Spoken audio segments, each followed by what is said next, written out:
All right, Mr. Mayor, would you like to go ahead and begin the meeting? Very good, thank you. I'd like to welcome everybody. This is the City of St. Helena regular City Council meeting, Tuesday, May 11th, 2021. We're going to start with Cami introducing us to the remote access features and the Spanish language interpretation features. Good evening, everyone. I'm going to share my screen.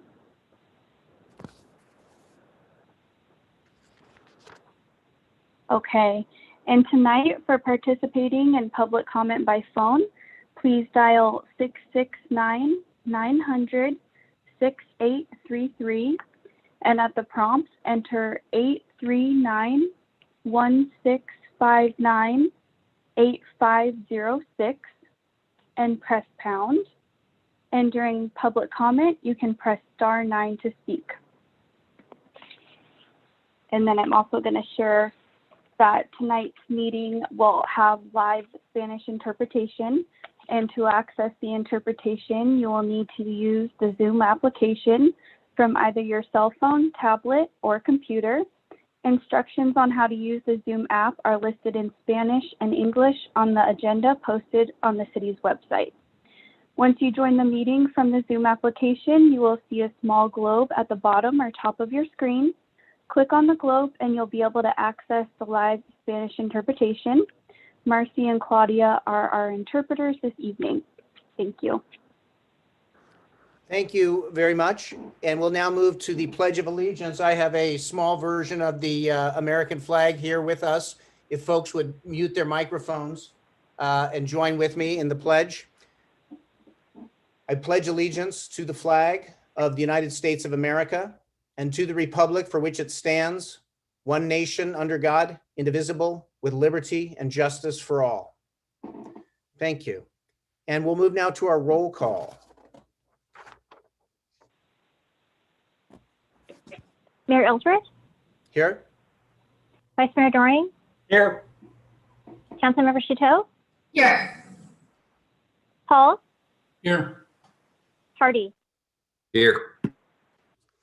Thank you. And as we move, we're going to move into the section on the adoption of the agenda. Before we do that, I have a statement to read regarding an item.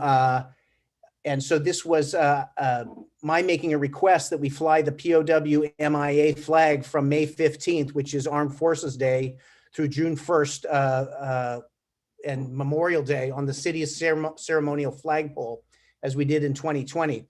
However, on Monday, I realized that staff had inadvertently left the item off the agenda. In discussing with the city attorney, my understanding is that the council can add an item to the agenda if at least 4 council members vote that there is an immediate need for action on this item, and the need for action came to our attention after the agenda was posted. In this case, the council does need to act tonight in order to fly the flag starting on Armed Forces Day. And the fact that this was not on the agenda was not brought to my attention until after the agenda was posted.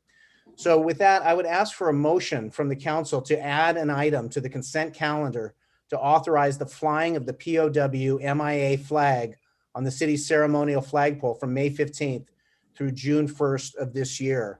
So I'm seeking that motion. So moved. Second. And we have a second. Very good. Vice Mayor Doreen?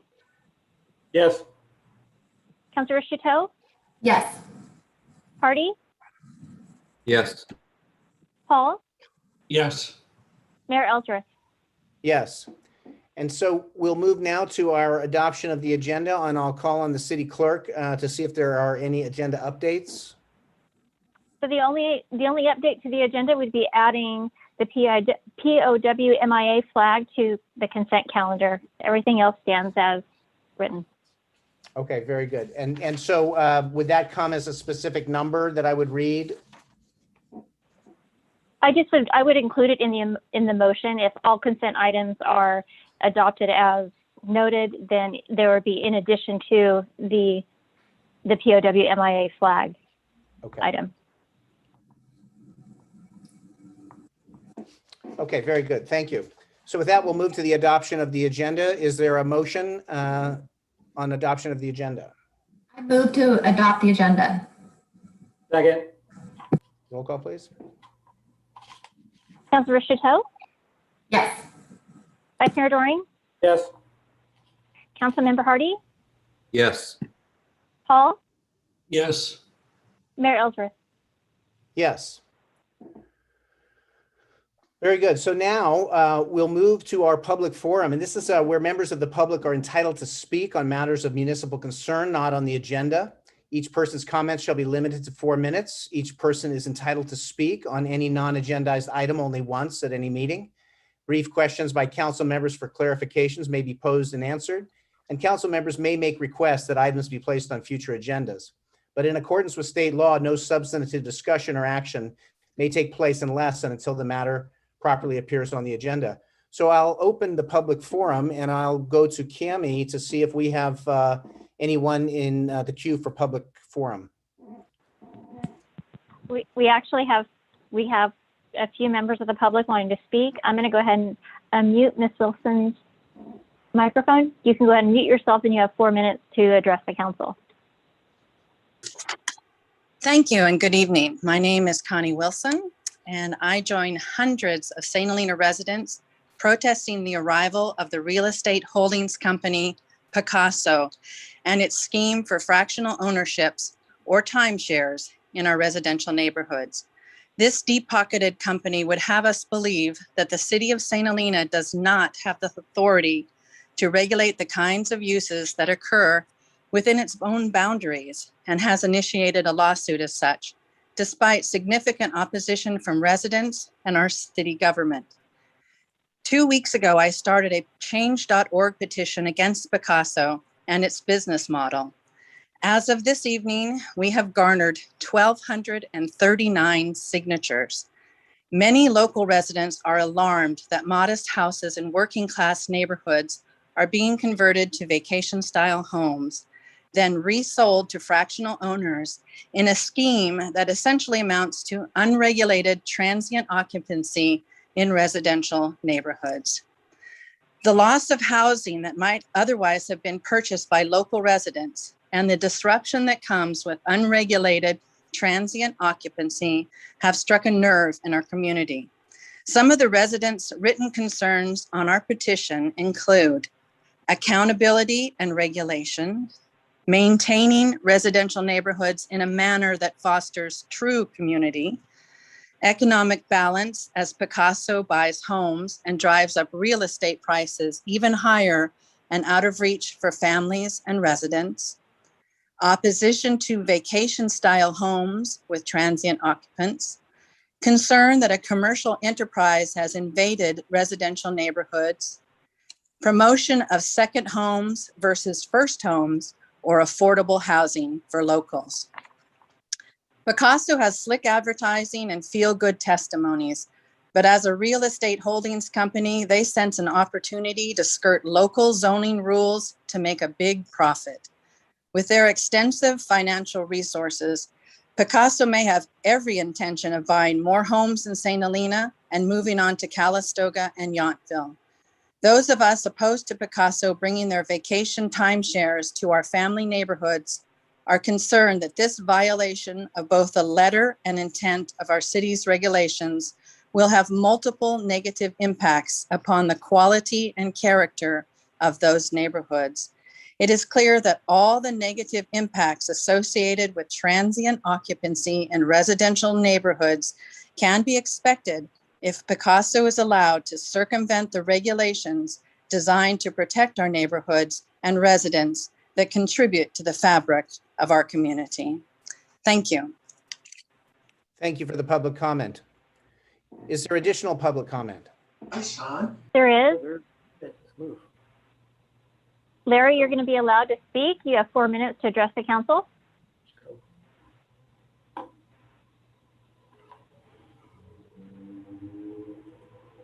Larry, you can unmute yourself and address the council. You have 4 minutes. Thank you, Mr. Mayor and members of the City Council. My name is Larry Vermeulen, and I believe that you cannot trust Picasso LLC. Picasso would have you believe that their mission is to democratize second home ownership. I contend that their mission is simply to make a lot of money. Their founders have both made millions from dot-com companies they founded and sold. their joint venture, Picasso LLC, which was called Land Holdings, Inc. before being rebranded this past January, has secured $1 billion in funding from angel investors and venture capitalists in less than a year from its founding. It has been celebrated for achieving so-called unicorn status faster than any other U.S. company. I mention this because I think it demonstrates that these are a couple of very business-savvy young men who I suspect are used to getting their way. My personal opinion is that regardless of what they say, they have little concern for the well-being of St. Helena, but are really just intent on making more money. With their deep pockets and slick marketing machine, they'll spin their business model to appear altruistic and claim that they want to be good neighbors and part of the community, but I don't buy it. Their track record so far reveals a number of instances of ignoring the law, misrepresenting the facts, and showing that they don't have systems in place to manage their properties. Case in point, Picasso purchased its first home in St. Helena on Valley View sometime in early 2020 and began doing business in our town. They didn't even bother to get a business license to do so. They still don't have a business license. In their lawsuit against the city, they claim, among other things, that 1, Picasso homes are single-family homes with 2 parking spaces per dwelling unit. The fact is that not one of the 5 Picasso homes in St. Helena has 2 on-site parking spaces. Some have dodged this requirement by converting garages to ADUs with no intention of ever using them as such. 2, Picasso encourages homeowners to avoid parking on the street unless absolutely necessary. In fact, it is necessary for the park on the street due to the lack of on-site parking as noted in number 1. Co-owners agree not to have large events or parties. In fact, you'll hear from a number of neighbors about the parties at the house on Valley View. Picasso's own website celebrates the fact that more than 100 people showed up for a house party in celebration of one of the owner's birthdays. They mentioned that this was before it was a Picasso house, but you get the point. It's a party house. 4, co-owners adhere to 9 p.m. to 7 a.m. quiet hours. In fact, you'll hear from nearby neighbors that this simply is not true. Picasso's co-owner rules also prohibit the commercial use of their fractional ownership homes, but just last week, a Picasso home in Napa was discovered to have been holding multi-person deluxe yoga retreats since January of 2021. Only after being inquired about by a Napa Register reporter was this activity shut down. Picasso argues that they're reducing pressure on vacation home conversion in St. Helena by selling 8 fractional shares in one home, theoretically removing 7 potential second home buyers from the pool. However, they also allow 50% shares and even less the whole house price. The truth is they'll sell the house any way that works and allows them to continue to manage it for a fee. They also claim that they're democratizing second home ownership by selling fractional shares and thus allowing people of lesser net worth to buy into a vacation home that they could not otherwise afford. But again, they're just as willing to sell 50% shares as they are to sell 1/8 shares. And while one of their listings is available for as little as $209,000 for an 1/8 share, many sell for more than $1 million per share and go as high as $2.5 billion per share. This hardly feels like democratizing second home ownership and feels more like money, money, money, money. Picasso only manages 1 home in St. Helena at this time, but has 4 more in various stages of development. Their track record so far tells me that they'll say anything to make the sale, and they don't have systems in place to manage these homes according to their own guidelines. I don't think they can be trusted to do business in Helena, and I urge you to just say no to Picasso. Thank you. Thank you for the public comment. Is there additional public comment? There is. And Michael, I'm going to allow you to speak. You have 4 minutes to address the council. You can unmute yourself. Thank you.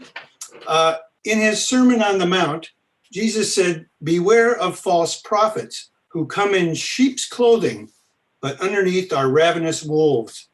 Well, Picasso is our wolf in sheep's clothing, and it's trying to pull the wool over our eyes. Posing as an altruistic lamb, Picasso promises to democratize and diversify. Don't be fooled. Its fleece is not as white as snow. Rather, Picasso is here to fleece us by mining our neighborhoods for money.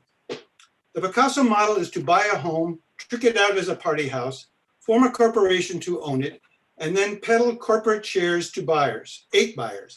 Each shareholder gets to use the house for 1/8 of the year, but only in increments of 2 weeks or less. The less than 2-week increments constitute transient occupancy, which is highly regulated here. But Picasso has sued us to block enforcement. Picasso distinguishes its buyers from short-term occupants and timeshare holders on the ground that its buyers own the home they get to use. Picasso likens their buyers to siblings who inherit the family house and can use it as they please without triggering transient occupancy regulations. However, Picasso buyers are not family. They are more like 8 friends who pool their money to buy a house. Even then, however, the comparison fails. Picasso buyers are fundamentally different. Siblings who inherit a house or friends who buy one actually own an interest in real property. Picasso buyers don't. They own shares of a corporation. The corporation owns the house. This distinction is what allows the Picasso fleece. When friends collectively own a piece of real property and one of them sells his or her interest, the county, in effect, reappraises the value of that interest. It then adds that value to the value of the remaining interests. As a result, the base value of the whole property increases, and so does the property tax that the county is entitled to collect. This is only fair and comports with Prop 13. The Picasso model thwarts fairness. As I said, the corporation owns the real property, not the shareholders. To trigger reappraisal and reassessment, there must be a transfer of corporate ownership. According to the county assessor, however, this does not happen unless and until 51% of the corporation is transferred to a single person or entity. In other words, as long as the corporation has 8 shareholders, the property assessment and the tax liability stay the same. Thus, when a shareholder sells out to a new buyer, the transfer does not trigger reappraisal, reassessment, and potentially increased tax liability. This is so even if all the shares are sold numerous times at a profit that is clearly attributable to increases in property value. Indeed, this tax dodge is an added benefit to new buyers, and it makes the Picasso model unfair. In my view, this model exploits the corporate vehicle and the protections of Prop 13 so that Picasso and its corporate buyers can plunder the neighborhoods and rob the county. Democratization? Diversity? To paraphrase Jesus, beware of false prophets who put their own profits ahead of the interests of neighbors and the neighborhoods. Thank you very much.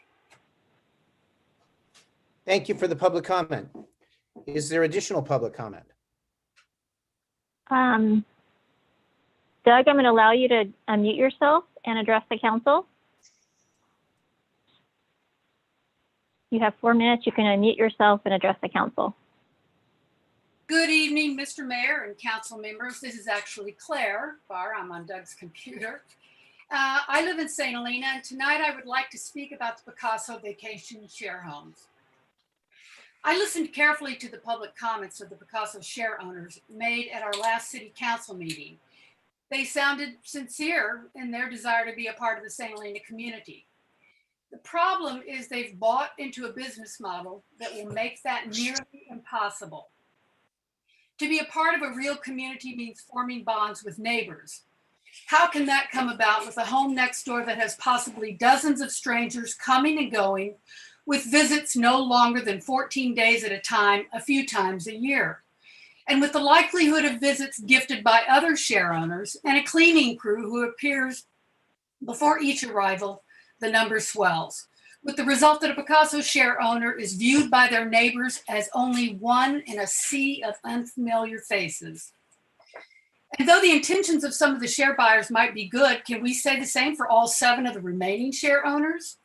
One of whom might gift a weekend to his brother for a blowout bachelor party, or as was the case in Napa, a single share owner who conducted retreats in which close to a dozen visitors would come and go within one stay.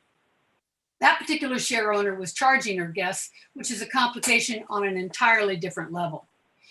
Picasso would have us believe that their share buyers are families who simply want a quiet, lovely getaway. But in actuality, a Picasso home is built for partying.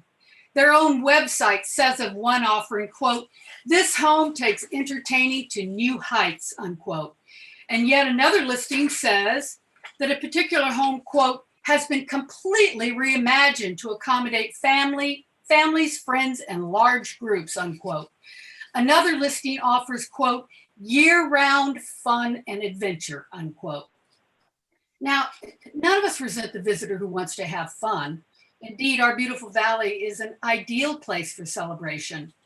And we all do that on occasion. But when you realize that every single visitor owning a Picasso share has been wooed with the promise of fun and adventure within a house built for entertaining, then you have the possibility of major partying with each and every visitor, all crammed into stays that last from 2 to 14 days.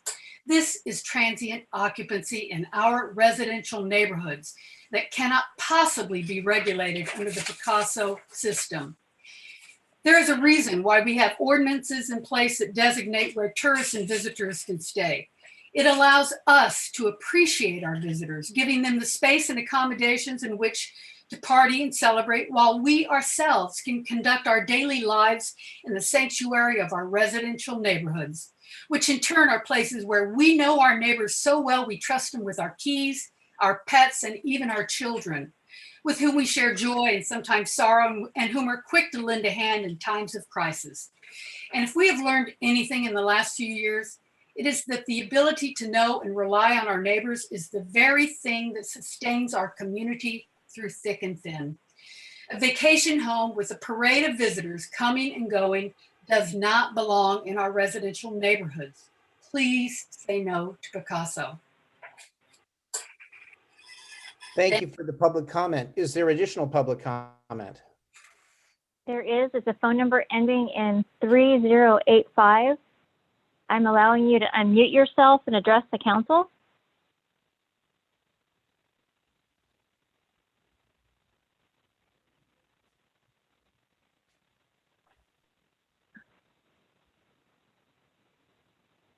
There you go. You have 4 minutes to address the council. Thank you. Good evening, Mayor and City Council. My name is Kim Conti, and I'm the founder of the national nonprofit Non-Toxic Neighborhoods. We recently received the report on the Clover Flat landfill that was sent to our team and to our non-toxic neighborhood advisors for review. Unfortunately, we quickly discovered what your residents are so concerned about and why it was shared with us. The report detected PFAS, also known as forever chemicals, in 100% of the samples that were taken. This means that Clover Flat landfill is leaking PFAS, these forever chemicals, into your water supply. Landfills are pretty effective at sequestering PFAS chemicals once they're dumped there. And landfills are a sink for those compounds, not the faucet. And this is proven, unfortunately, in the fact that every sample that was collected contained PFAS. Known for its durability, PFAS does not break down easily, and they tend to accumulate and bioaccumulate in the environment, in humans, and our wildlife. Some of the health endpoints of the sensitive to PFAS exposure are cancer and impacts to the liver, immune system, endocrine system, and impacts on development and reproduction. It is truly scary stuff. To fully protect the health of St. Helena's children and the other especially vulnerable populations, our proposed standards are 70 times lower than the Environmental Protection Agency's drinking water advisory levels. The pervasiveness of these chemicals makes it imperative that St. Helena takes immediate action and does not wait for the federal government's toothless action plan to regulate PFAS. Thank you, and we will make sure to share our advisor's analysis of the report. Thank you for the public comment. Is there additional public comment? We have one additional comment. Leslie, I'm going to allow you to speak. You can address the council. You have 4 minutes. Thank you. Echoing the concerns of the neighbors of Picasso, the concerns are similar to those of us around UVDS facility and the growing facility in a residential neighborhood on Whitehall Lane. We continue to voice grave concerns over the operations of this business that has a track record of violations, fires that combust ad hoc, contaminants leached into our river and lands, and disregard of neighbors' concerns. This complaint is aimed at UVDS and JPA, who has oversight to UVDS. We ask that you conduct business on behalf of the Speciali by entertaining an RFP amongst all competitors as is appropriate. Thank you. Thank you for the public comment. Is there additional public comment? There is. Just one second. So there's a phone number ending in 0419. You can mute yourself and address the council. You have 4 minutes.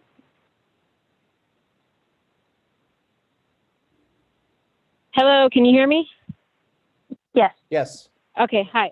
Thank you, Cindy. This is Beth Nelson. I live in the city of Napa, currently calling you from Utah.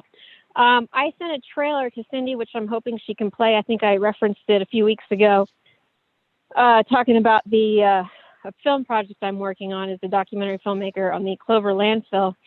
I do understand it's a highly contentious issue, and I just want to say, that the whole world is kind of having to relearn how to make money. It's not just the Pistones. It's everybody that's profited off of fossil fuels, plastics, all of those industries. They're all being called upon to find better ways to do business, and maybe even entirely other industries. You look at the world's multi-millionaires from fossil fuels, and it's something that everyone has to relearn. So it's not just you, but it doesn't take a scientist to know that a landfill sitting on top of the watershed is probably not a good idea. So Cindy, I'm hoping if you could play that short clip. You may not be able to have the whole clip played because you have less than 3 minutes left. Cammy, if you want to share your screen and push play. And barring no technical difficulties, she will provide it. And there is closed captioning because I think if, because of internet speed, the audio may not be heard. So it's not just you, well, but okay. Take a scientist to know that. Hold on just a moment. I'm so sorry. Sitting on top of have the an watershed echo of is some probably kind. not a good idea. Yeah, So Cindy, I'm hoping it's on my end. I apologize. Okay, let's try that again. Here we go. Napa County has a landfill since the early 1960s, just north of St. Helena, up high in the watershed of the Napa River. And it serves every manner of anything that produces waste. But the fact of the matter is, as those contaminants get into the groundwater aquifers, it's there permanently. And a lot of people don't understand that because it's not flushing out to the ocean. Well, it is if it's deep and eventually goes out to the ocean. But these aquifers in the valley floor, once they're contaminated, that's going to get into your wine. That's going to get into your drinking water. That's going to get into the creek where your kids play and your animals drink from. 1 out of 3 of us in Napa Valley is going to have cancer.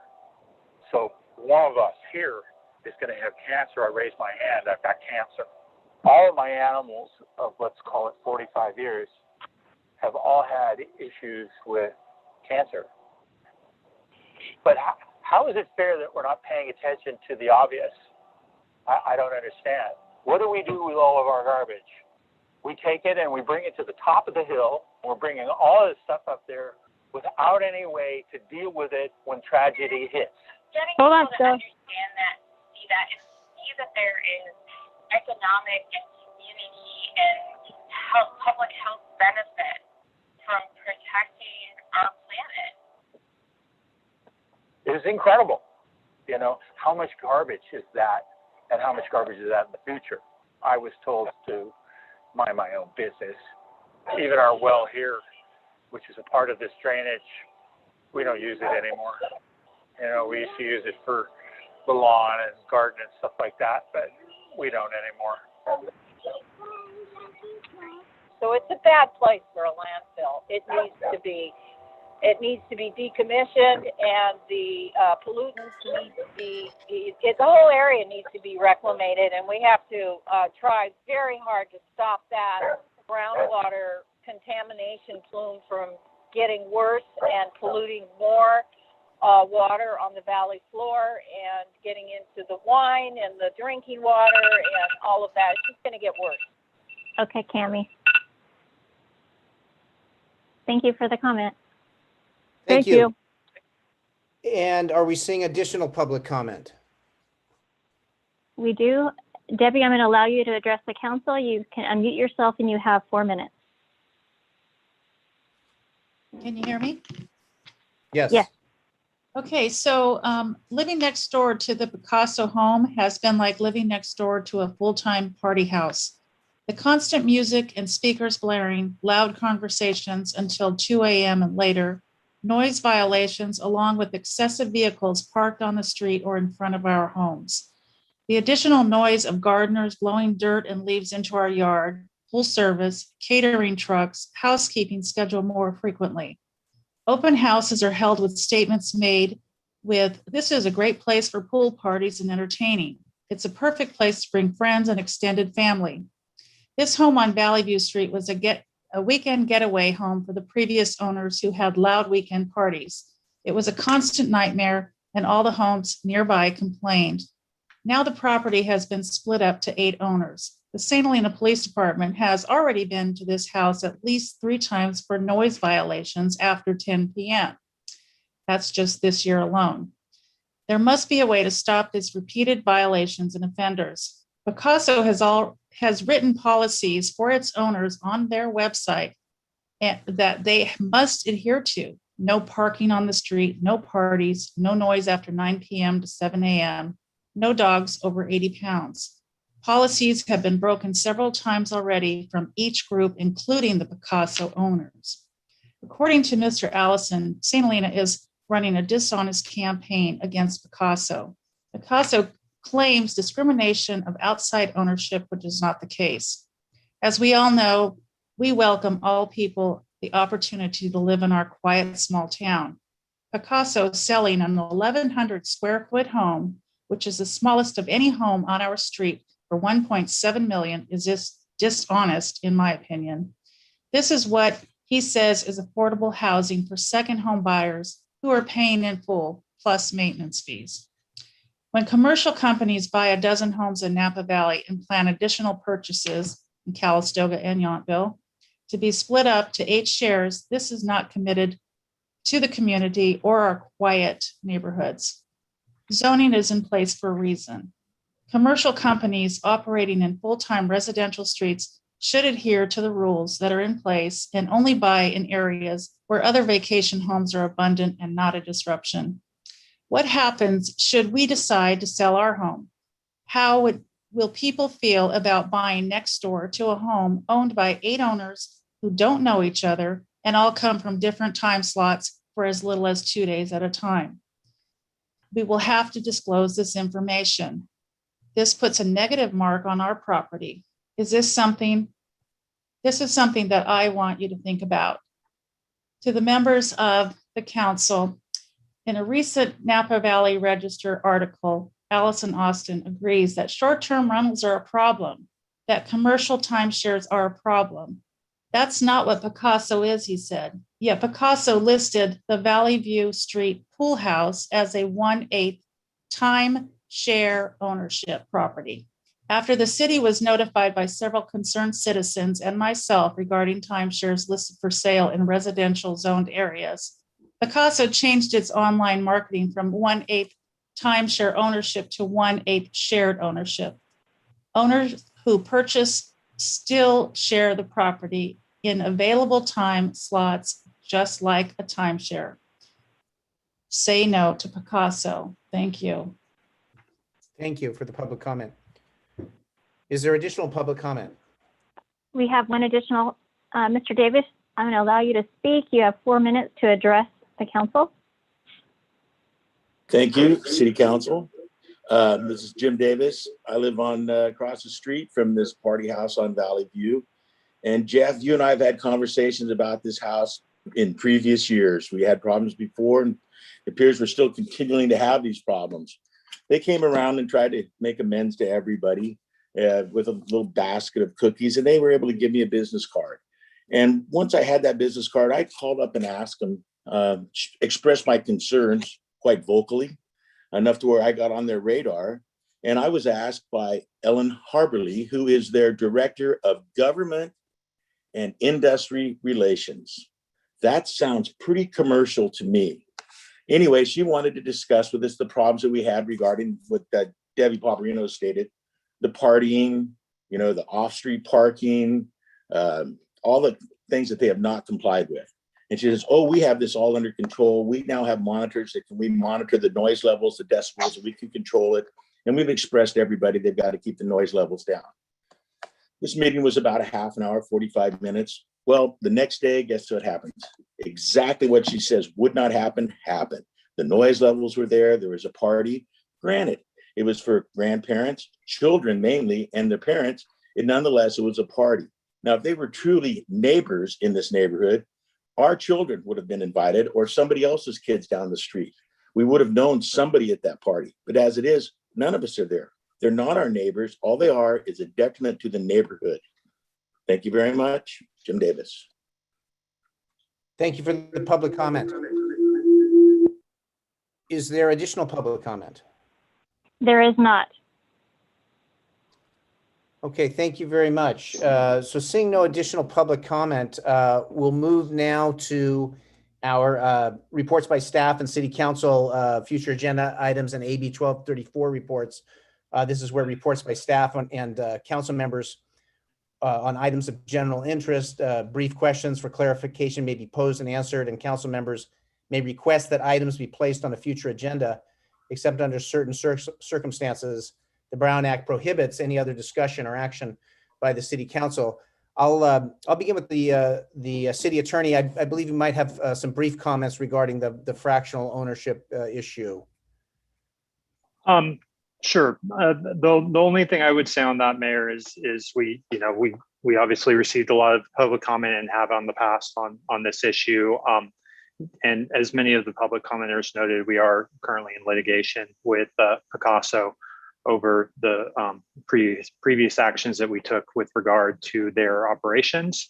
And so at this point, we aren't commenting on this matter based on the fact that we're in existing litigation, but we have heard the complaints and we are proceeding with this matter through our litigation.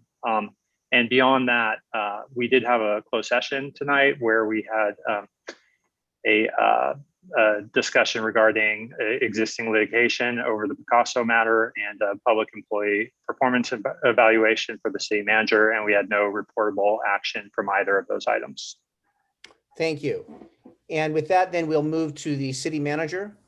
Thank you, Mayor. Just a couple of updates. We have a budget workshop this Thursday, May 13th. That meeting begins at 9 a.m. on Zoom. I want to say thank you to the citizens that participated in the community budget survey. The results of that survey have been posted to the website for that Thursday meeting. And we'll be talking, our focus on this meeting is going to be the general fund looking forward to next year. Secondly, we have an emergency preparedness town hall scheduled for Wednesday, May 19th. This is a 6 p.m. meeting on Zoom. Again, Wednesday, May 19th. We're going to hear from the fire chief, who's been walking around town, taking a look at in our fire department, looking for areas that need additional mitigation. And we're looking for weeds to be trimmed by June 1st. We'll hear from the police chief, and we'll also discuss communications in times of emergency. Third update, you're going to hear a little bit more tonight about water in some of these updates. The real opportunity for our city to conserve water and our citizens is by reducing outdoor water use. Very important. We're tracking the conservation that's in place. We'll have some additional updates on that near term. And just want to emphasize how important that is so that the city attempts to stay away from a phase 3 water emergency. And finally, on the COVID front, Napa County remains in the orange tier. Our case rate is reducing. And as we see that reduce, we'll be looking at opportunities to move into the yellow tier that does not seem imminent in the next couple of weeks. The mayor and myself have been participating in weekly calls with other mayors and city managers in Napa County. Those calls continue each Monday.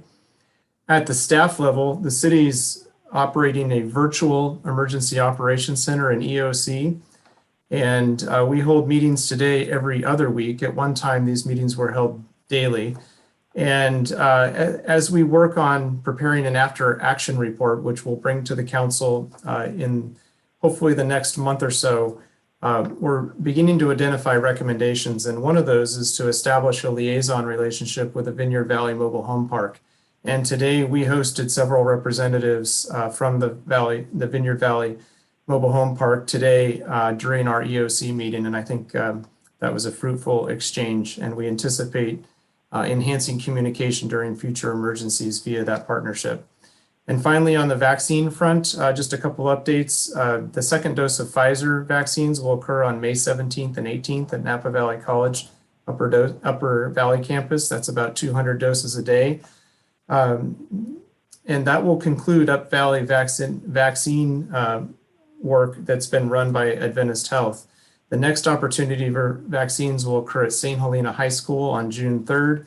Pfizer will be made available for any high school students that meet eligibility. Any student under 18 will need a signed consent form from a parent, and I'm happy to answer any questions you have. I'm seeing Councilmember Chateau with a hand up.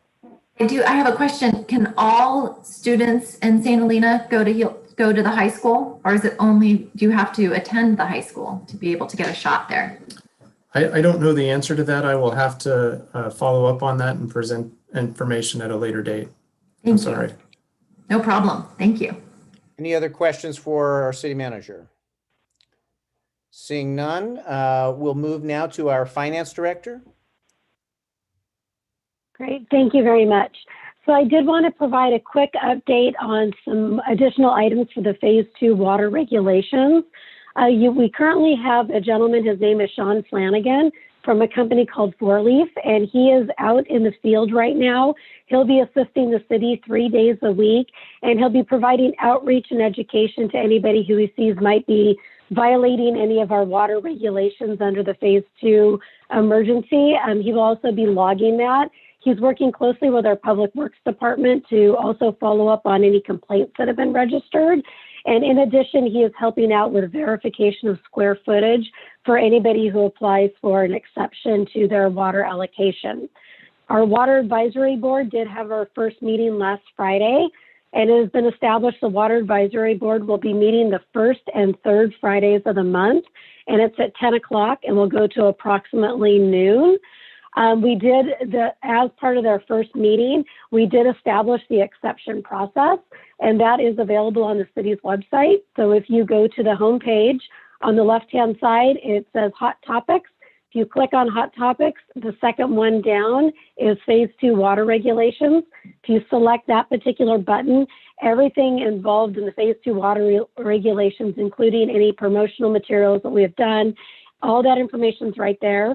There is a fill-inable form for the exception, and the exceptions go to Martine Beltran in our Public Works Department. And then what we'll be doing, we'll be consolidating and verifying information where necessary, and then bringing them forth to the Water Advisory Board. The other thing that we are working on actively is marketing campaign. We are working with Raftellus' marketing arm right now. We are going to be preparing a couple of press releases to be able to be released weekly. We're also working on lawn signs that will be available at City Hall to pick up and the other various locations. So as soon as we get those in, we'll make sure everybody is aware of it. And the slogan is going to be "Gold is the new green," and we want to make sure that we get that message out that the outdoor landscaping is really going to help out when it comes to the residential and commercial properties. We have also provided some materials for businesses, and we're going to be continuing providing materials. I did attend the business forum last week at the Chamber of Commerce, and we are currently working with Raftellus on getting table signs that just remind customers that water is served only upon request, also potentially coasters. So we're looking at some very creative promotional marketing items. We also are planning on doing outreach through our Parks and Recreation Department as well as the library. So that way, anybody who funnels through those departments for any type of programming, or even with the library, it could be as simple as a bookmark in any book that goes out the door, to really kind of get that information out there. In addition, I attended the farmers market last Friday. So it was the first farmers market. It was wonderful to see so many people out there. And it was nonstop busy from about 7:45 in the morning till about 12:15, which is very exciting. Usually people don't like to stop by the city booth, but we had a lot of participation, a lot of questions, and we do have some giveaways, including the shower timers, that seem to be very, very popular. So with that, I'd be happy to answer any questions. Are there any questions from council? Seeing none, thank you. We appreciate the hard work on this. I think the Gold is the New Green campaign is going to be a helpful tool to getting everybody working together on these water conservation efforts. So thanks for all of this work. And we'll move forward now. We'll hear from our city clerk. Thank you, Mr. Mayor.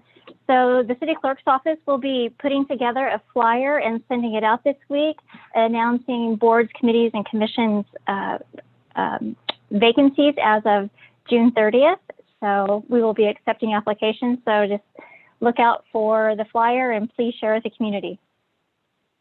Very good. Thank you. And now we'll move to Public Works. Good evening, Mr. Mayor and council members. I wanted just to provide you a quick update that the city manager alluded to.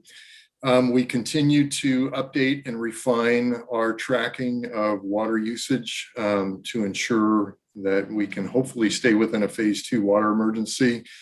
We saw a pretty good uptick in water usage between the months of March and April.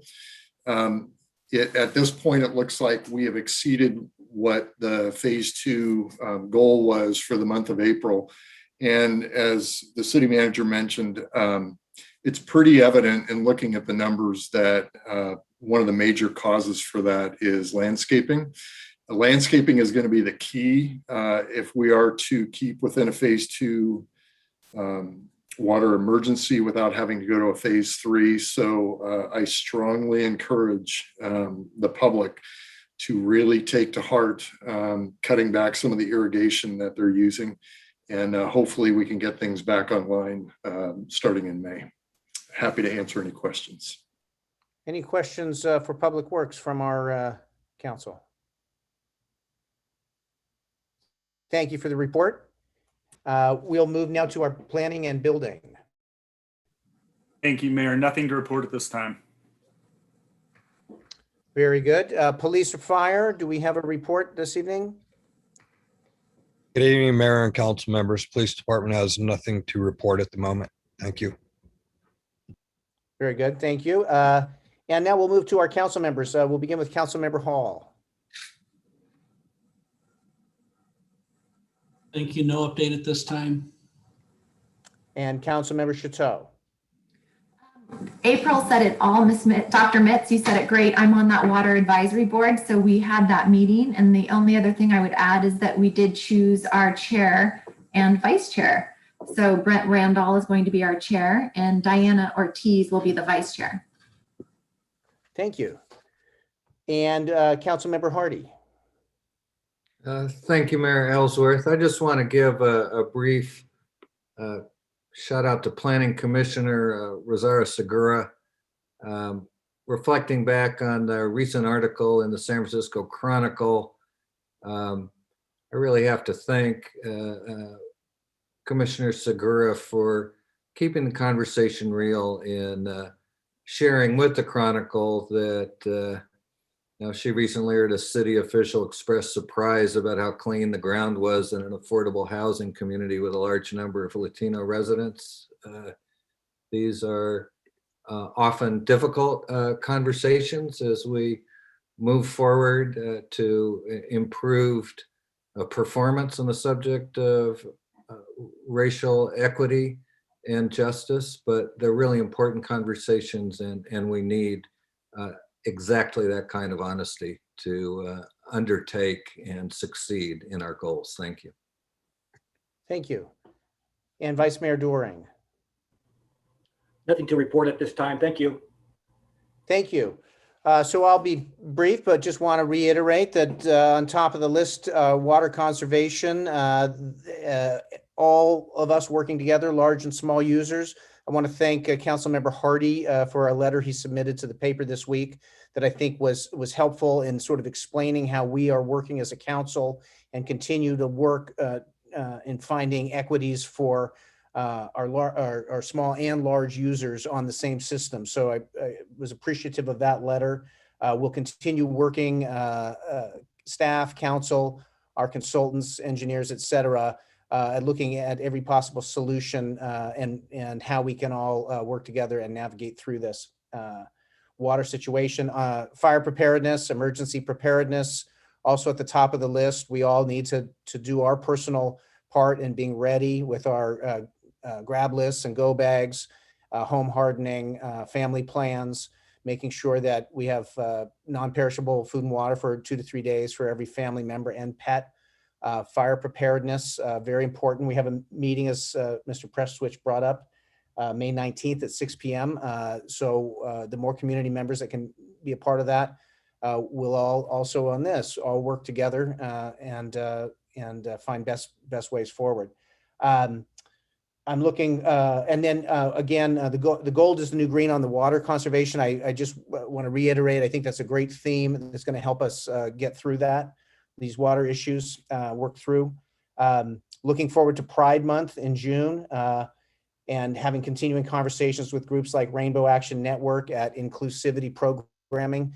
So as we move into June, that'll be a feature. I also, as we spoke earlier on in the meeting, getting on the consent calendar, the POW and MIA flag will be to fly from Armed Forces Day through Memorial Day. We also fly that flag in proximity to Veterans Day to recognize the commitment and sacrifice of the remarkable people and their families who've given so much. So that will begin on June 15th. I'm sorry, May 15th through Memorial Day. And with that, I am moving now to our presentations and public recognitions. I got a note from our city clerk. Was there another comment to recognize? No, I just wanted to note that Ms. Johnson-Sims is here from the county for item at 7.1 when you move into presentations. Oh, very good. Okay. So those are my comments for this evening, and we'll just keep working together on water conservation, fire preparedness. These are front of mind for all of us now. And so now we'll move into our presentations and public recognitions.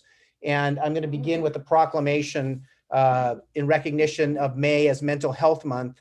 And this is presented to, and Cindy, will you help me? On my agenda, it's to Sarah O'Malley, the Director of Napa County Health and Human Services. So is she with us this evening? No, we do not. We have Ms. Johnson-Sims with us this evening to accept the proclamation. Okay, very good. So I'll read the proclamation, and then if Ms. Johnson-Sims has a comment afterwards, that would be wonderful. And thank you very much for being here. We recognize the critical nature of this work. So this is a City of St. Helena proclamation, Mental Health Awareness Month, May 2021.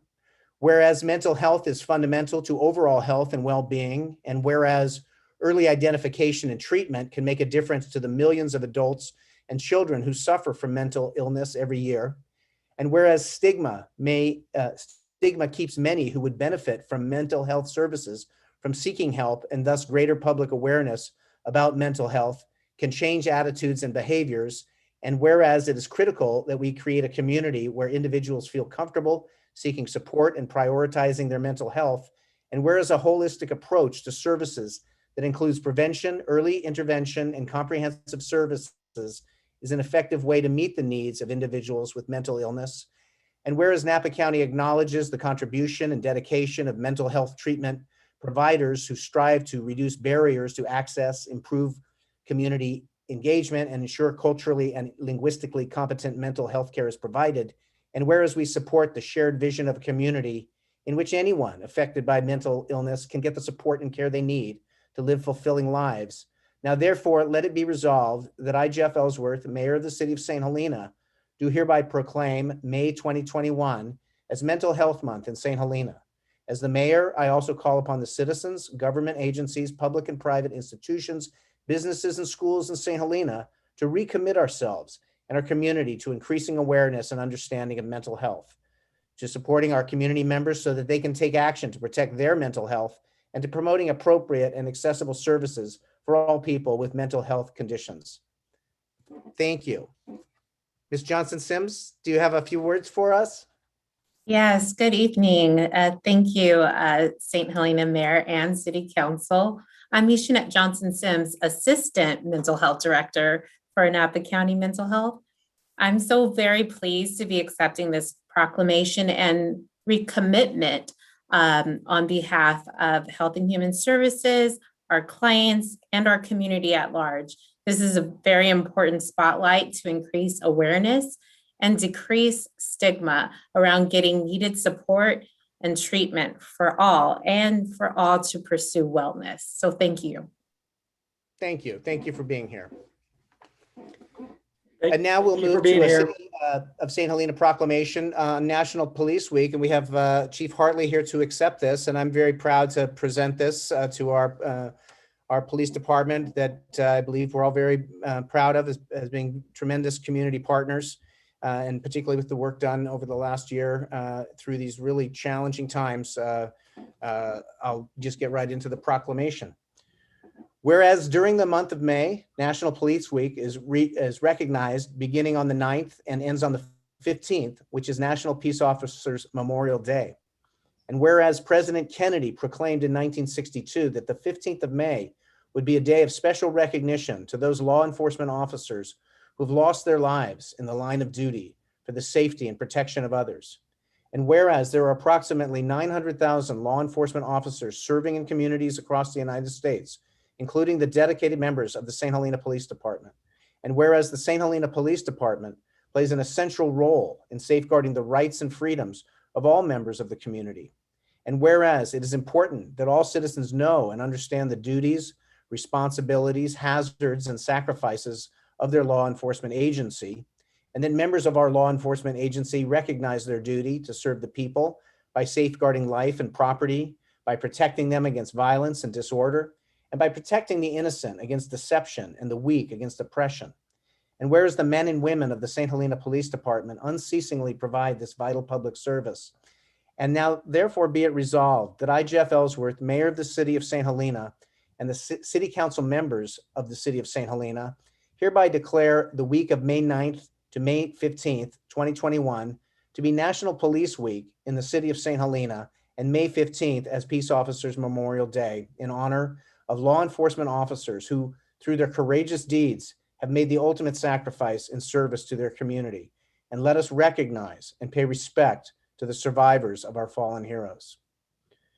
Be it further resolved that the St. Helena City Council calls upon all citizens to join in commemorating law enforcement officers, past and present, who by their faithful and loyal devotion to their responsibilities have rendered a dedicated service to their communities and have established for themselves an enviable and enduring reputation for preserving the rights and security of all citizens. The St. Helena City Council publicly salutes the service of law enforcement officers in our community and in communities across the nation.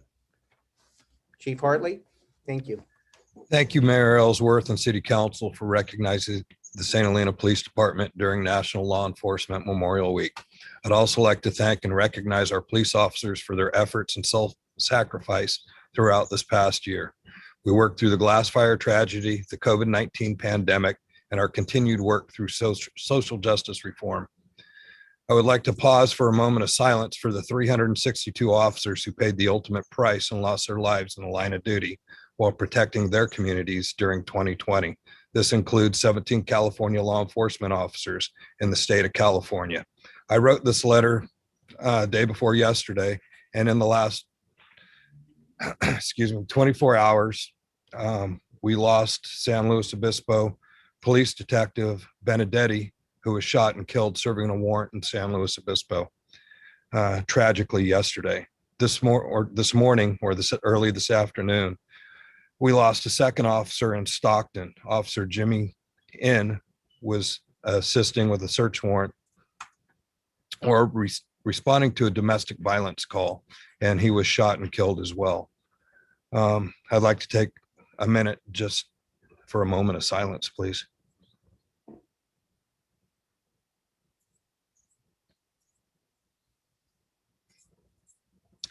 Thank you. Policing in this area is not an easy task, and it has become more difficult than ever before. We're extremely thankful to work for a community that trusts and supports our department and truly realizes that we are all in this together. Thank you and have a good night.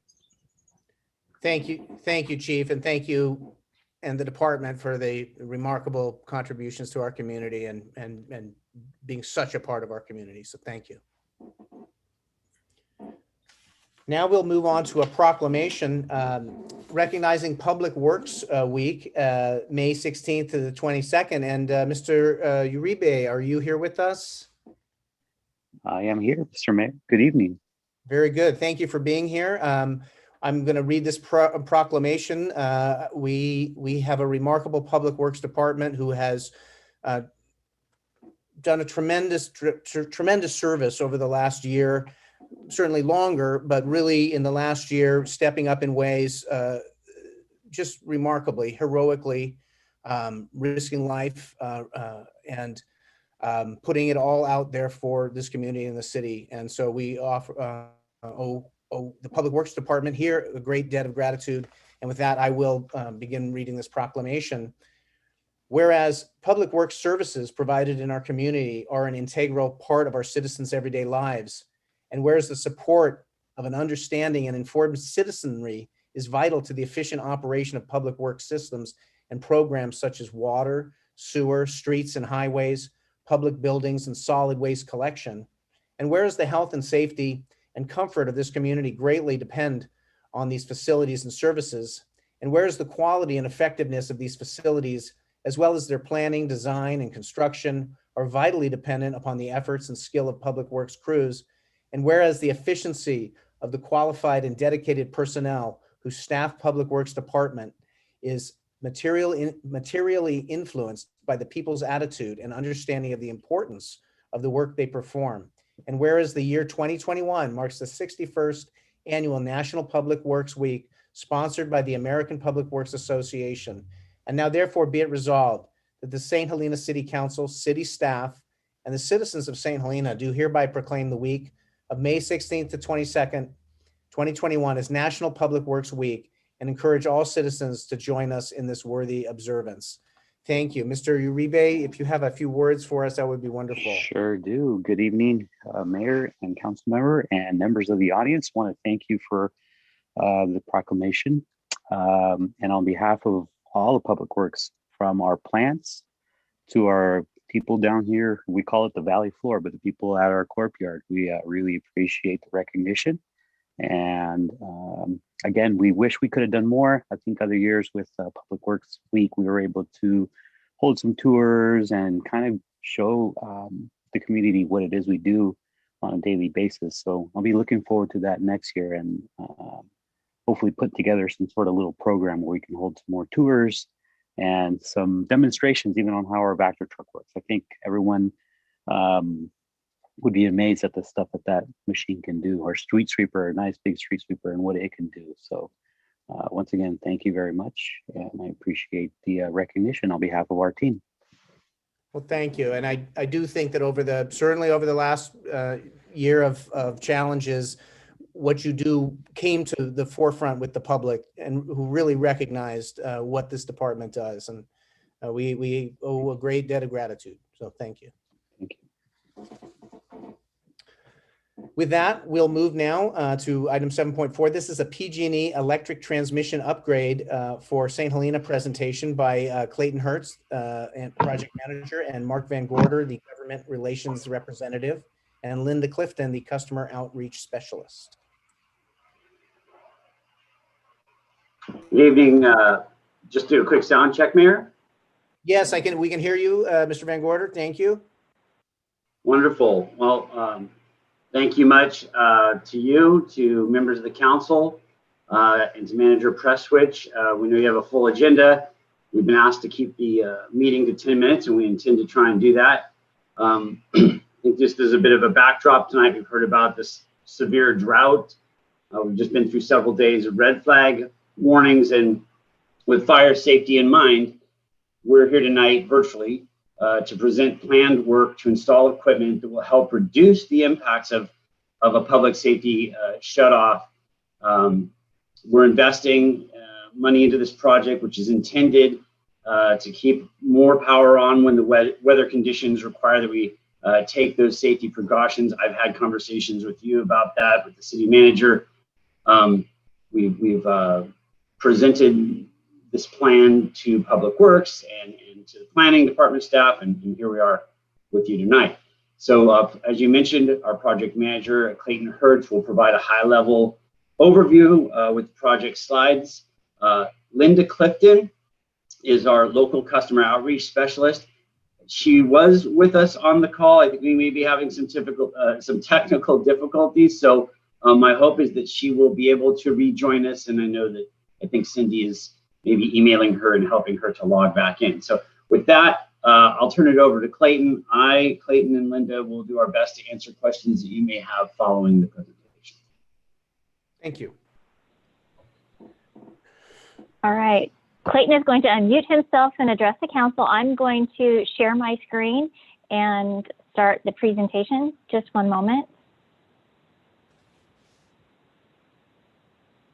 And I'm going to share my screen.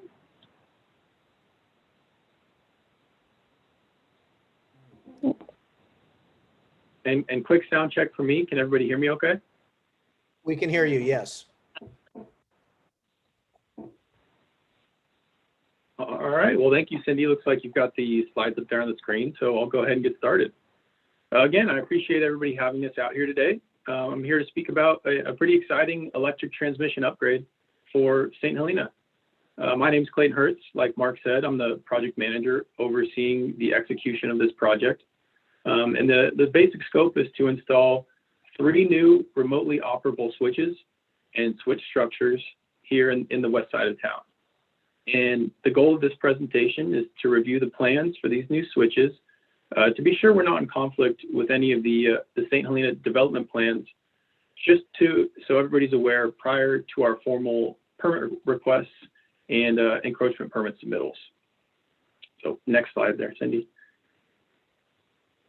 So in the next 10 minutes or so, we'll review the specifics of exactly what a Scada structure is, what a switch does, and why it's important, and followed by a brief overview of the 3 new switch pole locations, and then we'll just conclude with some schedule information.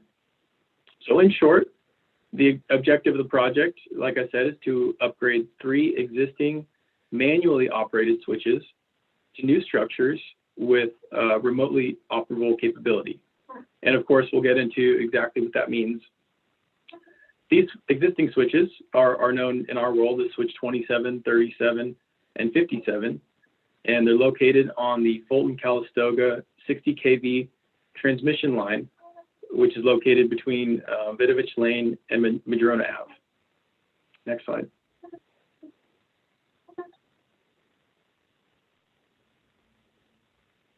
Next slide, Cindy, please. There we go. So what exactly is a Scada switch?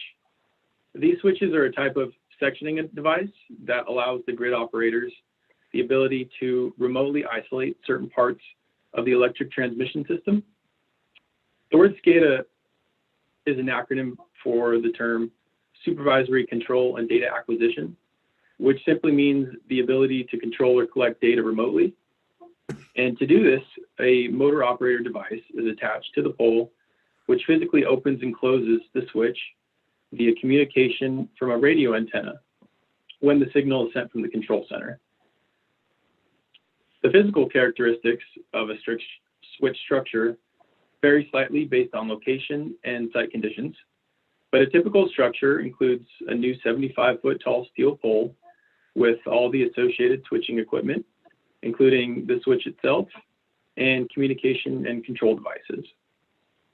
There's a 4x6 platform required to perform maintenance, and the pole itself can have a standard metallic silver finish, or in this case, a weathered brown finish to more closely resemble that of a tree. And next slide.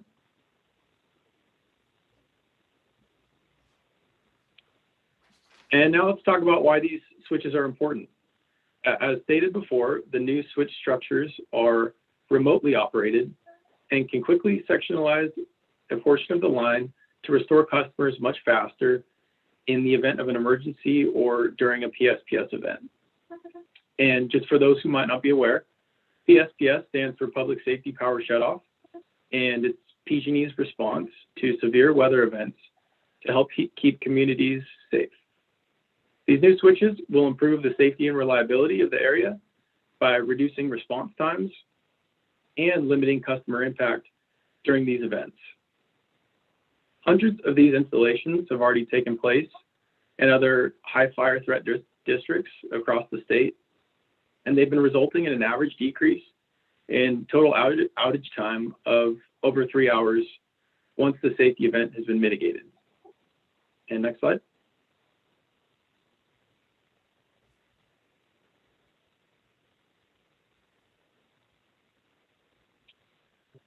And moreover, these automated switches allow the grid operators more specific de-energization points, so much smaller areas can be isolated, resulting in fewer customer outages during each PSPS event.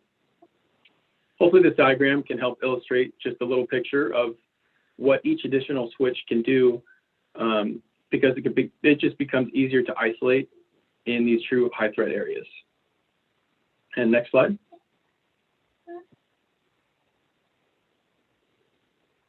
And now that we have a little background on the purpose of the work, let's review some of the specifics. So the existing manually operated switches are located in the unapproved area just southeast of 1057 Main Street, where they're known as the St. Helena Junction. At 60 kV, they're considered transmission assets and currently provide manual line isolation only, which, as I stated prior, it takes an average of 3 more hours to return these switches in service in the event of an emergency, and can sometimes be longer depending on the crew availability at the time. Next slide. And so this Google Earth view shows the exact locations of the existing structures. I know it can be kind of hard to tell, but we can send some farther out images. But we'd like to note that the new switch locations are going to be moved away from this area due to the possibility of the potential development that was brought to our attention at the beginning of this planning phase. So the new switches will be installed ahead and behind of this existing junction to stay clear of any future plans, which we understand may or may not be currently in place, but just to leave room for those in the event that they do move forward. And next slide.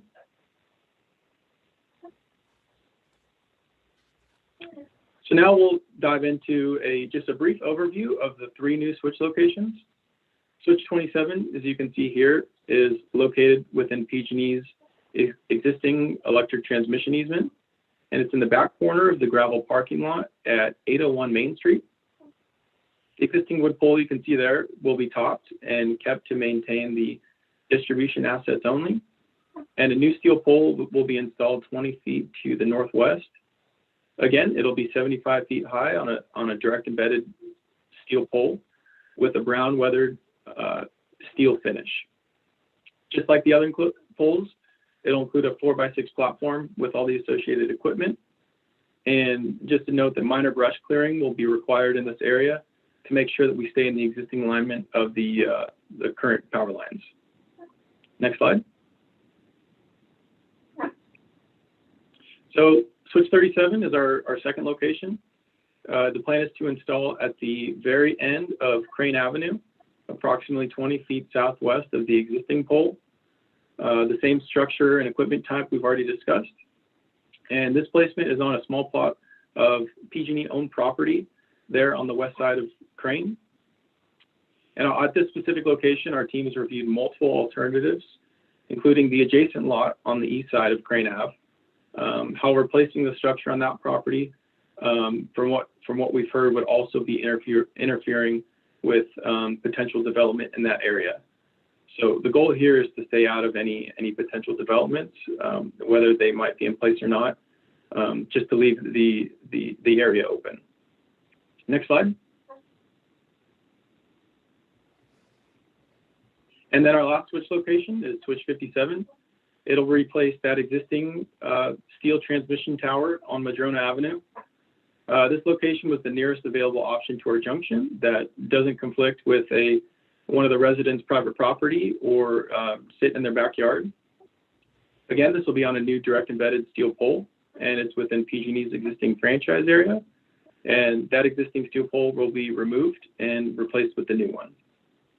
And next slide.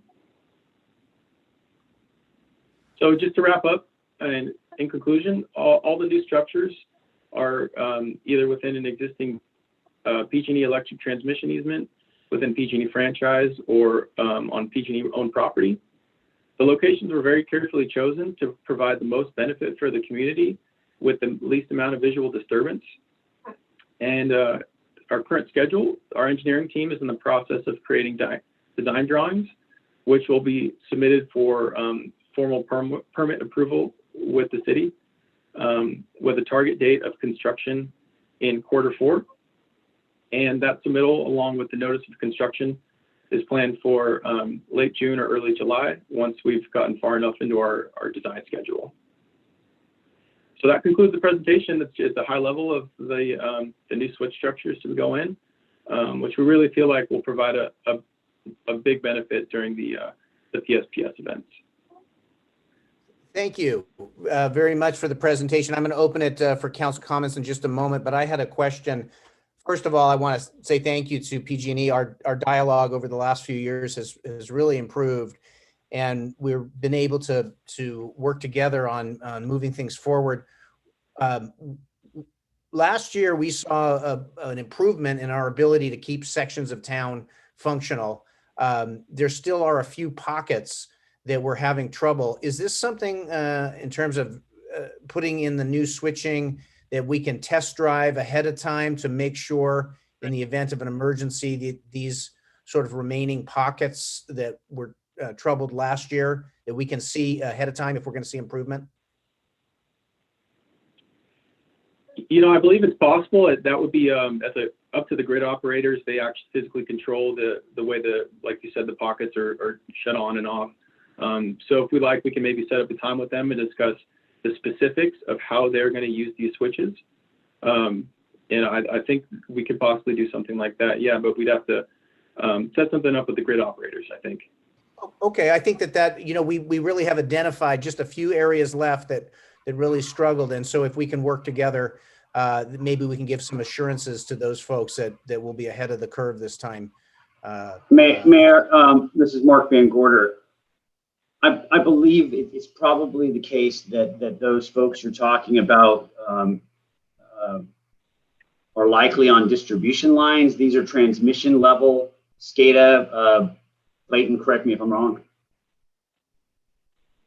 So while we're still working, I believe, on the distribution level that would go out to those businesses or residents in those pockets, I think I know the two areas that you're talking about, primarily southeast part of town, Bafata area, Dowdell, and then I don't remember the name of the road, but more north and east of town. Those are not in tier 2 or tier 3 high fire threat areas, but I think we may need to follow up on that. I just want to be transparent that this is for the transmission line, and I don't believe it would help with those particular areas. Okay, and so we'll circle back on that other discussion then. Okay, very good. Thank you. This is another tool in the toolbox, so helpful, but I just want to be clear, it may not help those specific locations. Okay, very good. And we'll follow up on those other areas. Thank you. Any other questions from council here? And I'm seeing none. So thank you very, very much for the presentation and the ongoing dialogue and communication as we work through these challenges. So thank you. Thank you for your time. Okay, with that, we'll now move to item 8.1. This is our staff briefing update, and I'll ask the city manager if we have an update on the wastewater treatment plant upgrade project. I'm going to invite our interim city engineer to provide a brief update. Thank you, Mark. Mr. Mayor and council members, just a very brief update. Kudos to the finance director, Mitz, and her staff. They have been working unceasingly on a lot of different things, but one of those has been uploading an incredible amount of information to the USDA website in order to finalize all the financial approvals for the project. It's my understanding in the last couple of days, we have provided the last bit of information. I believe they're looking for signatures on a few things, but the bottom line is we're hoping that somewhere in the next 2 to 4 weeks, we'll be receiving authorization to go out to bid on that project. So we're keeping our fingers crossed. We have been keeping in close contact with USDA representatives. Our consultant, Hydroscience, has been doing an exemplary job in providing information as well. So I personally want to thank the finance director and her staff for being so diligent about it because it's an important project. But that's the update. Happy to answer any questions. Thank you, and thank you for the continued focus on this. It's very important, so thank you. Any questions from council? Seeing none, we'll move on. We appreciate the update. And with that, we'll move to our consent calendar. And this is where members of the council or public may ask that any items be considered individually for purposes of considering alternative action, for extended discussion, or for public comment. Unless that is done, one motion may be used to adopt all recommended actions. And so with that, I will read the numbers of the consent items if anybody would want one pulled, and our city clerk will watch the public side to see if a hand comes up. I'll move through them. We'll start with 9.1. We'll move to 9.2. We'll move to 9.3, 9.4, 9.5, 9.6, 9.7, 9.8, and then we've added the item regarding the POW and MIA flag. And so that is the consent calendar. And seeing none, or no items pulled, I would ask for a motion on the consent calendar. Move approval as amended to include the POW MIA flag. And a second, please. I'll second. And a roll call. Vice Mayor Doring?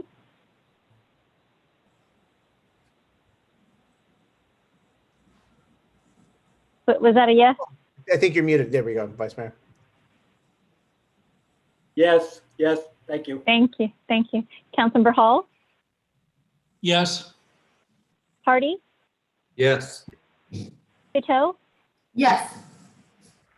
Mayor Ellsworth? Yes. Very good. We'll move now past item 10, public hearings. Seeing none, we'll go to old business. This is item 11.1, and this is review and discussion of the city's proposed diversity, equity, and inclusion strategy. And this is prepared by Priya Nixon, our assistant to the city manager. Yes, good evening, everyone. It's a pleasure to be here tonight. And I'm so excited that we get to continue this conversation about diversity, equity, and inclusion. This is such an important topic. So I have prepared a presentation, and Cindy, I'll let you know when I'm ready to have you launch it. But what I've done is I've put together a lot of information in the staff report. So it contains a little bit of background, and I talk a little bit about, what does it mean to stand up for change, and how do we want to create action that is sustainable? And so we're going to talk about that this evening. It can be really hard to stand up and have your voice heard if you're the only one who looks like you, or if your voice has never been been heard before. And so one of the things that I mentioned in the staff report that I've mentioned in the past is, we're here to make waves and not a tsunami. And I think that's the best way to create sustainable change. And so when I say I'm happy to be back here speaking to you, I really mean that. As a council, you have already taken additional action, and we told you that we would come back here with recommendations, and here we are. So I do have a presentation, and Cindy, I am ready for you to share your screen, and thank you for doing that.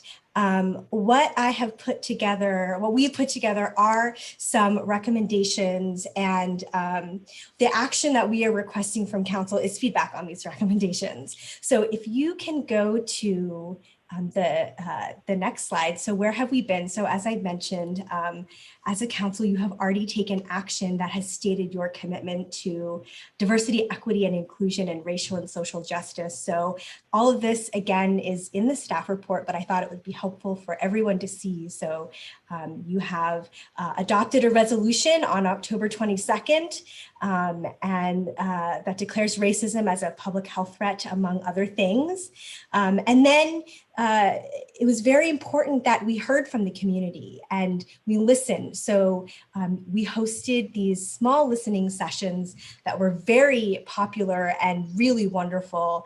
And then you had us host a community digital roundtable in December. And this was a very highly attended and very highly engaged roundtable that we had, where we really heard from people. And kudos to everyone who came and shared their ideas, because we have a lot of them. So part of that is language access. So you made a commitment that we will have live Spanish interpretation at city council meetings. That's happening right now, and at planning commission meetings. And we're continuing to refine that, get feedback on that, and also make sure that our other media and collateral is language accessible. And then revising the city's vision and mission statement. So yes. And then a bunch of other actions that you have taken, including the LGBTQ and transgender ceremonial flag, Black History Month proclamation. And then I'll also add that there, from an internal perspective as well within the city, the police department has continued its diversity, equity, and inclusion training, and they will continue to do that. So that's just a little bit about where we've been. And so Cindy, if you can go to the next slide, we're going to talk about where are we going? And these are recommended actions. So, and a lot of these comments came from that roundtable, or people have emailed or spoken at public comment. So I'll just go through these. Honor the history of the Wapo tribe at Wabo Park. Update the city's website to acknowledge the indigenous people that lived in the area predating city incorporation, and working with community members that could help with that. Create an honest and historical plaque about Chinatown in St. Helena. I know there has been some interest in that. And then also there has been an interest in hosting an LGBTQ listening session. We have some great community resources and leaders who I think would be very interested in doing another listening session. So that is really exciting. So Cindy, if you can go to the next slide, please. So this one, I felt like it deserved to be on its own slide. So this is a recommendation to create a diversity, equity, and inclusion committee. And so the scope would include recommendations on diversity, equity, and inclusion in St. Helena based on the following suggested topics. So housing, LGBTQ, gender expression and identity. How can we best engage with our community? And I think part of that is language access. How do we acknowledge history and include people who need to be part of that acknowledgement? What does it mean for racial justice? And more. And I really say more because I think this committee, while we're still fleshing out the scope a little bit, can help prioritize what those actions can be. And so just add a few other items about this, that we are the recommendation is this to be a Brown Act body that would be appointed by the council. And I think a really important key component of this is to have a robust and inclusive recruiting effort so that we get a very good applicant pool.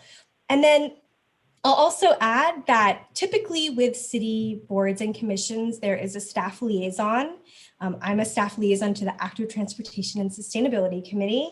And with this committee, one of the recommendations is to have sort of a lead staff liaison, but to actually engage with all the other city departments based on some of the topics that the committee is focusing on.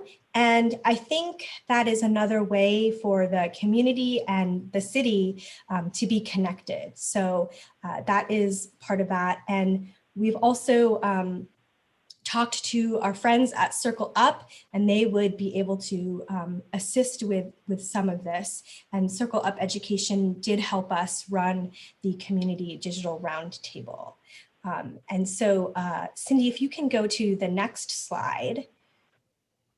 So this slide talks a little bit about, we just talked about some external community-based recommended actions. And this slide really speaks to some of the internal actions that could happen within the city.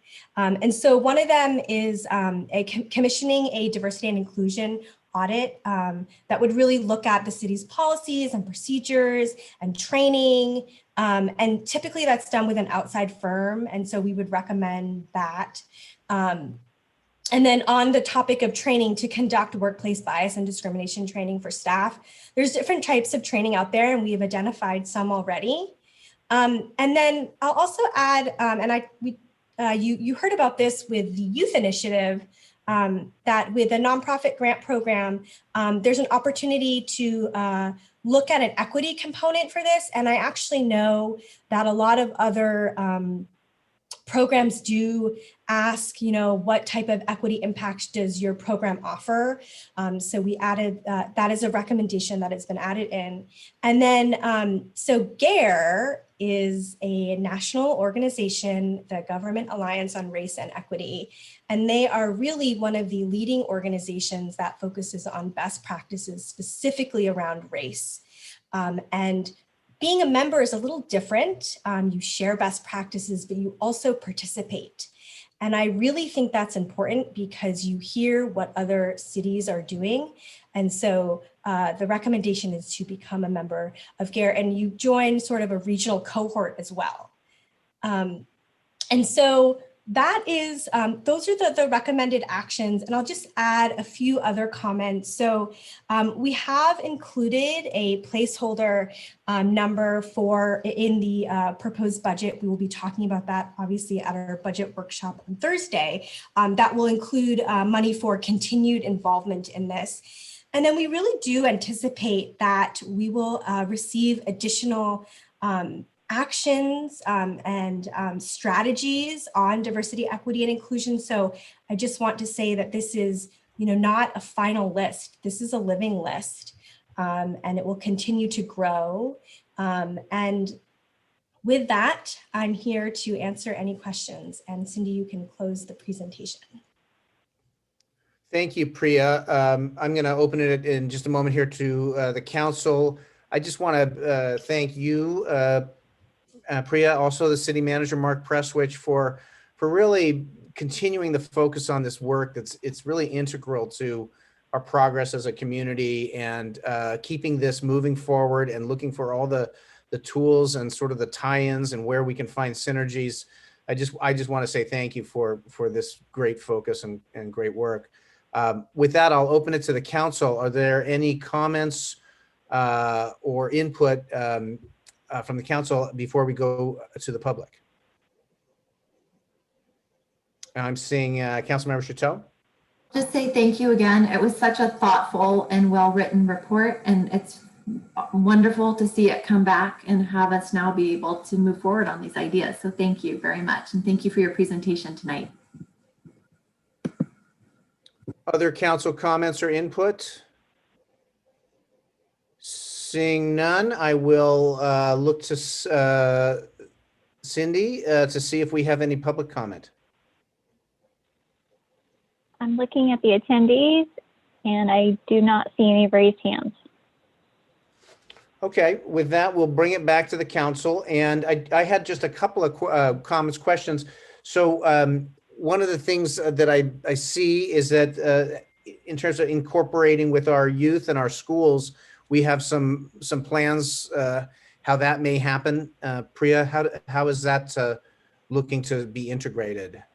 Oh, yes. Thank you so much for reminding me. So great question. So for the recommended proposed diversity, equity, and inclusion committee, one of the things that is recommended is to have a youth member sit on that committee and provide their perspective. Very good.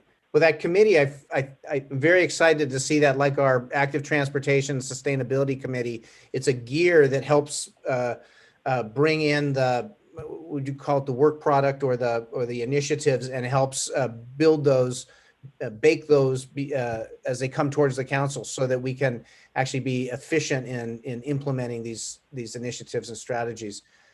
And I'm seeing Councilmember Chateau. I had a question about what is the priority for the items? How are you determining which ones move forward and in what order?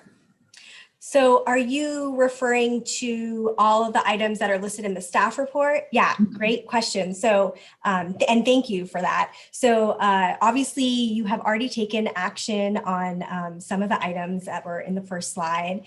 And I think the internal items, that was the last slide, those are items that I think we can, some of them, whether it's administering a survey or doing a training, won't take as much time, so we can sort of do those concurrently.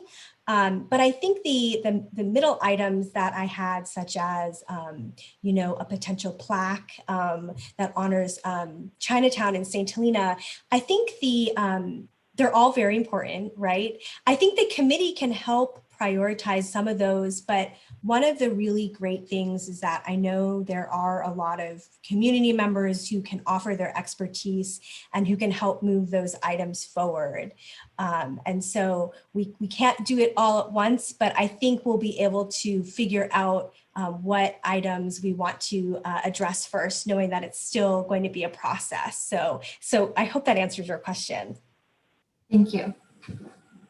And just to augment that, I would also say that because the report identifies sort of a short, medium, and longer term perspective, that's intended to also, if you have input on any of the staff recommendations in terms of timing, we can adjust as per council direction.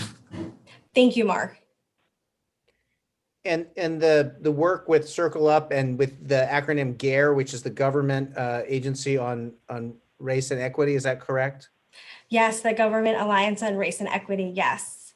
Very good. So those collaborations should help give us sort of context and benchmarking how we're working in relation to other communities, to making sure that we're moving in the right direction. They should be able to help give us some perspective.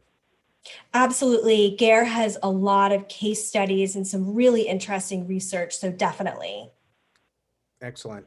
And so what we're looking here for tonight is direction. Staff, we've made a commitment on an additional 10,000, but this is looking at staff recommending for fiscal year 2021-22, an additional 45,000 to be allocated to advance the initiatives, including supporting the proposed DEI committee.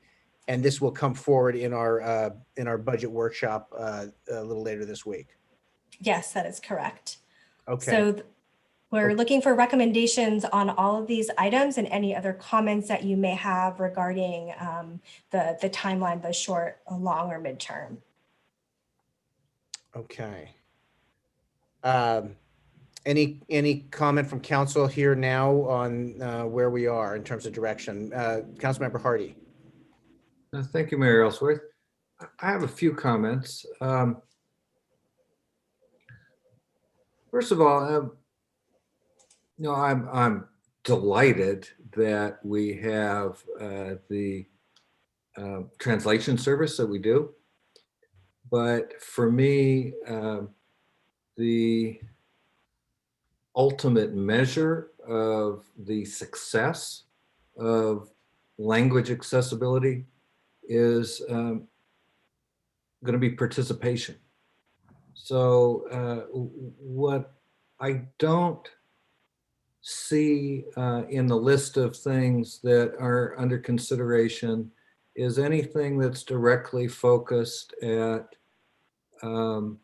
informing the council what we need to do differently in order to attract, encourage, or otherwise get increased minority participation in our meetings. Naturally, as a council member, I tend to think of council meetings first, but the same concern applies to planning commission meetings. Related to this, I do want to express a concern about our structure here. I think we need to be sure that by creating a committee that serves in effect as an ongoing forum on these subjects, that we don't divert participation away from the meetings where policies are actually made and set at the Planning Commission and City Council. Participation there, I think, has to be the highest goal. It's a long-term goal, but what I'm hoping we get out of the process that is in front of us leads to that goal and provides us with information on the kinds of structural changes we might need to look at in order to achieve it. I'm reminded in this regard, again, of the recent article in the San Francisco Chronicle, which had some reference to St. Helena's election history and the fact that over some period of time, only 2 Hispanic candidates had been elected to the council, and one recently lost an election. What that article failed to acknowledge was that over the last 50 years, roughly, those 3 candidates were the only Hispanic candidates for city council office. And so I'm hoping that in this process, we learn something substantive and concrete about what is necessary in order to make the commitment to run and serve more attractive, more compelling for our minority residents, our minority citizens. I think that covers it. That's my principal comment. And again, thank you very much for all that you've done. Thank you for those comments. Thank you. And I just wanted to echo what Councilmember Hardy brought up about, in a sense, how do we work together to create the environment and the pathways in for people to run for office coming from different backgrounds, and how can we help create that environment that allows that to happen? So additional council comment in terms of direction. I'm seeing Councilmember Chateau. Thank you. I would just follow up that I think the committee is a good way to start because of the length of our council meetings and how much time and just time it takes to participate. So unless we were going to have a very regular time that we were all willing to discuss this, I think the committee is a great place to focus it and be able to tell people when they're willing to participate that it's in this box in terms of time, which is always more attractive. And in setting up in terms of direction for tonight, Priya and Mark, I certainly believe that committee can be the body that helps shape the priorities and how these different initiatives slot together. Does that sound like a next step in terms of knowing if the council is supportive of moving forward with this recommendation? a next step would be looking to form the committee that would help create the priority list? Right. So there's going to be a process of formally creating that committee that will result in an ordinance that we would work with the city attorney's office in bringing forward to you. So there's a bit of involvement in getting to that point. What we want to do today is make sure that this approach to all of these initiatives makes sense for the council moving forward. And then with your support of these initiatives, we would advance the work on all of these fronts in a prioritization approach that, as we've outlined in the staff report, but the committee is certainly one of the initial initiatives that we would bring forward to the council. Okay, thank you. Councilmember Chateau? Thank you. I am in support of all of that. And the one thing I would note is in terms of that plaque for acknowledging the true history of Chinatown, there has been community interest in it and people who are willing to help. And I wouldn't want the committee to slow that down just because also of the timeliness of it and the increased attacks and violence that we have seen. And that did come from community feedback we had. So I want to be respectful of process and do it the right way. And if there is a way to have our partners help us who've reached out, I would like to encourage that and not be slowed down. Thank you. Any other council comment? And so I'm sensing from the council support in moving forward. And so with that, Mr. Prestwich, do you feel you have direction? We do, and we really appreciate your support of these initiatives as we move forward. And I also want to thank Priya for all of her work on this as well. Thank you. Really well done. Very good. So with that, we will move on now to item 11. Oh, I see a hand raised. I don't know if you want to. oh, I'm sorry. If you'd like to open public comment up again. Yes, I will do that. Nancy, I'm going to unmute you. You can mute yourself and address the council. You have 4 minutes. Thank you. Thank you so much, Councilman Hardy, for your observations. I've been looking through old newspaper articles and stuff, and one in particular, a town hall meeting dating in the beginning of April of 2012, almost 10 years ago. And the issue of needing Spanish interpretation at meetings was brought up back then. And but the thing that really stands out, and I quote, this is one of the Spanish people that were at the meeting: "We don't know how to get involved," she said, citing the language barrier. "We have ideas and we're willing to help." And this is almost 10 years ago. So I'm so excited and proud of our city for embracing this need now. And I'm a little bit concerned because the survey that went out recently, which was fantastic, but the response netted 0.7211% of our Hispanic population, 0.7211. So it's, I'm really hoping you guys are going to figure out a way to reach into the Hispanic population and make the committee inclusive.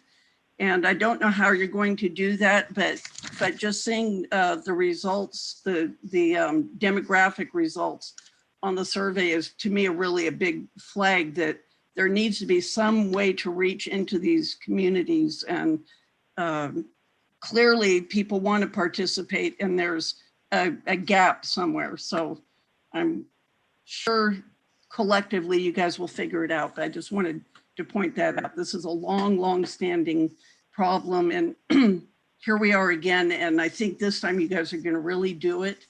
But I think bringing along that roughly 30% of our population, they really need a voice and they're hands-on in this, I think. Thank you very much. Thank you for the comments. Cindy, are there additional public comments? There are no additional comments.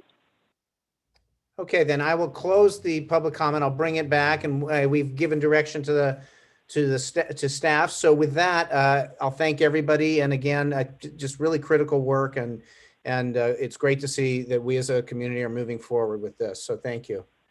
So with that, then we'll move now to bring up my agenda.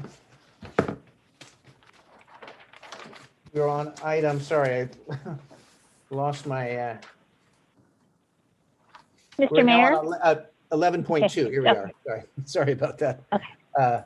11.2, this is the review and proposed adoption of the City of St. Helena City Council 3-year goals 2021 to 2022 work plan. And this is Mr. Prestwich, our city manager. Thank you, Mayor. Tonight, we're bringing you back a final refinement of the work plan. We have had 2 prior meetings to work through the prioritization and identify goals and tasks that we'll be tackling over the next 12 months. And we'll be sharing our screen tonight to walk you through. I will note the areas where we've adjusted the work plan. And if you're really taking an eagle-eyed look at this, there have been a couple of areas where we have grown the project status completion because we've taken steps in the last month or so to see some of these initiatives move forward. So I can point out a couple of those as we walk through this tonight. So I'll be touching on a couple of items for each goal, and we'll pause after each goal, receive any feedback you have, and then move on through each of the goals tonight. So Priya, I believe, is going to share her screen, and we'll walk through this tonight, and we can make live edits because I believe we're going to share with you an Excel file. So I hope I made it big. Can you see, Mark? I can, thank you. Okay. And if necessary, we can zoom in more. On goal 1F, I just want to underscore this one because this is a commitment to bringing forward a comprehensive water security framework. And we're nearing completion of a draft that we'll be bringing to the City Council relatively soon that stitches together a number of initiatives. And so look for that in the coming month or two.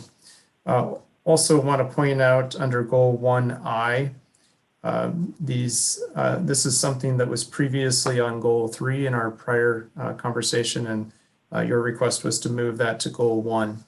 And we have 3 items that we have added some progress added to our progress bar. And I hope you find that the toolbar, the bar in blue here is hopefully for everyone's sake, the council, the staff, and our community, a quick read on the progress being made on various initiatives. So I'll pause there on goal 1 if there are any questions here. We've also, I failed to mention that we've added the phrase in public safety to the top of this goal. So if we look there, that reference was also requested, and we've added that context to this goal. If there are any questions or comments from council, please just jump in. We have the view here where I can't necessarily see everybody, but if you put an electronic hand up, you'll jump to the top. But if there are any council comments on this, on goal 1, and seeing none, we'll come back to Mr. Prestwich. Thank you. So with goal 2, this is the housing related goal. I want to direct our attention to goal 2A. That's the first line here. And this has been restated in both the what column as well as the notes column.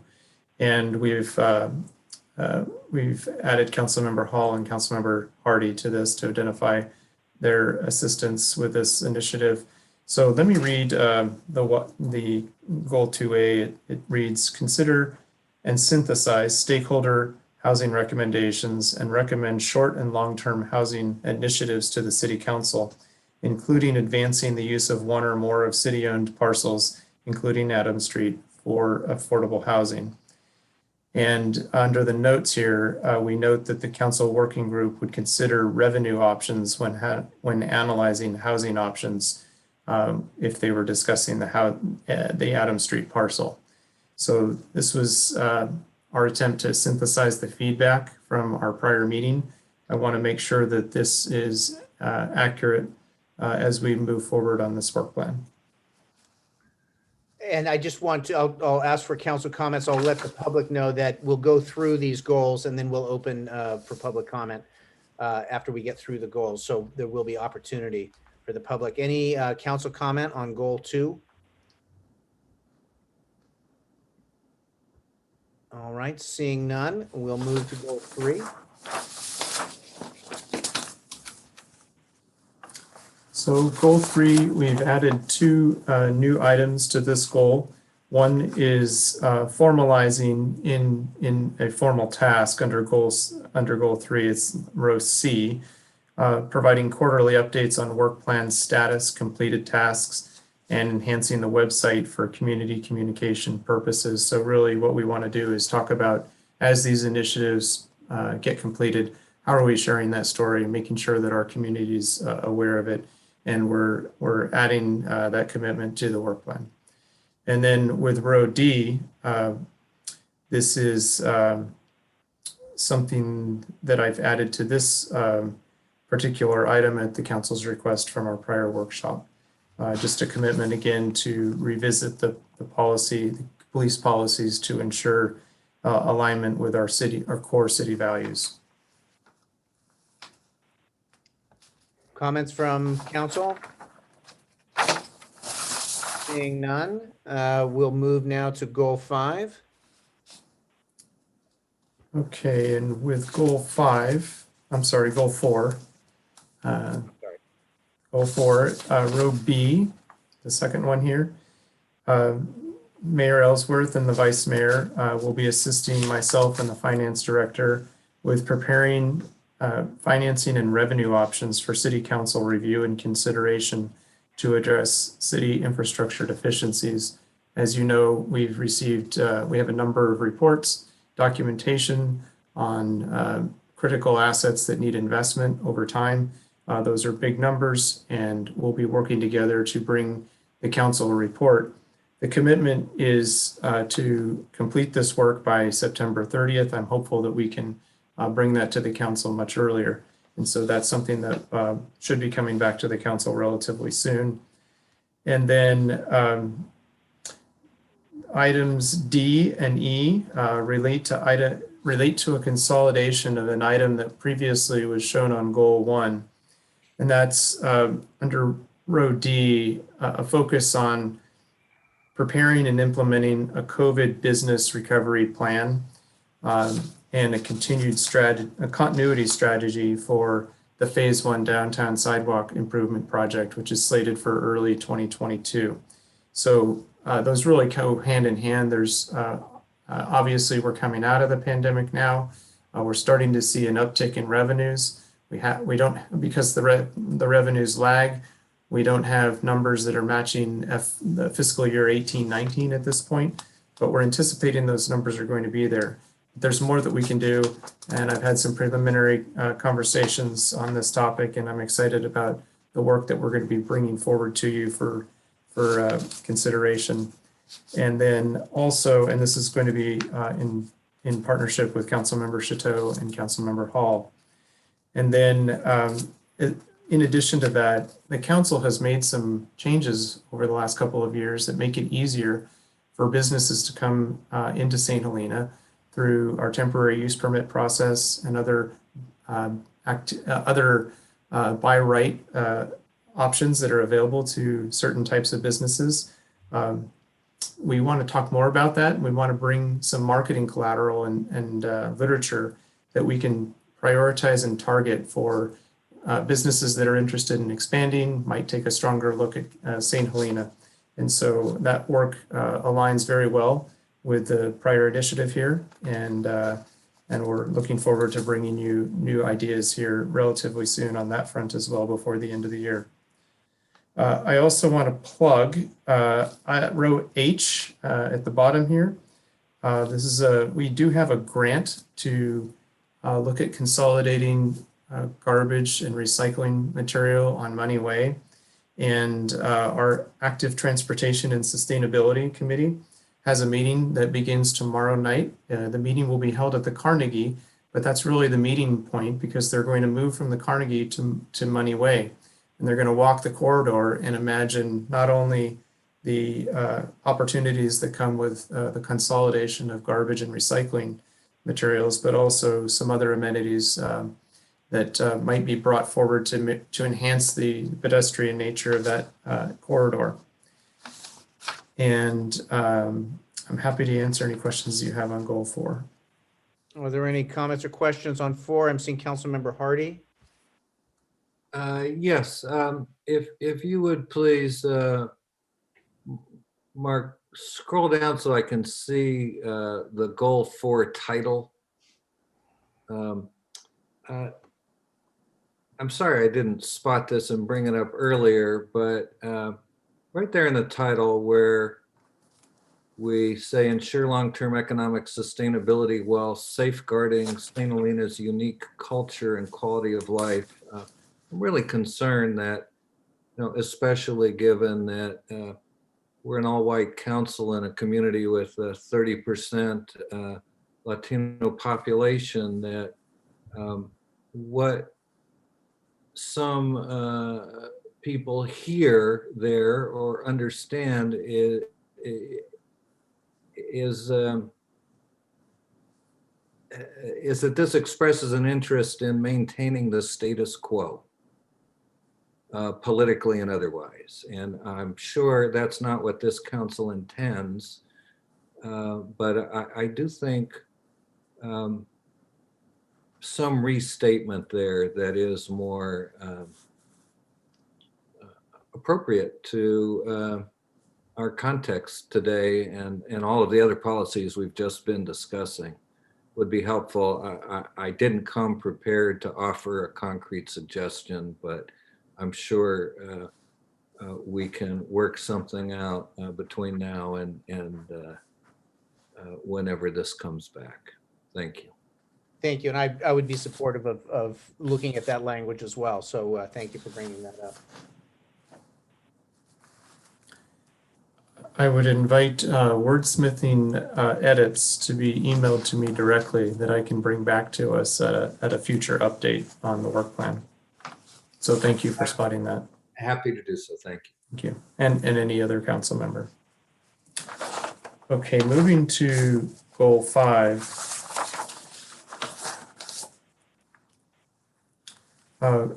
Just want to acknowledge that under goal 5, row E, is our diversity, equity, and inclusion, reference to our diversity, equity, and inclusion committee. And so obviously there's a little work in the meantime that we'll work on with the city attorney, but this is action that you advanced tonight. So that bar that says 0 will begin to creep to the right a little bit. But there's more work to do in formally establishing that committee. And we did remove one initiative from this task list, as you recall from our prior meeting, to enhance our focus on the remaining initiatives. Any questions on goal 5?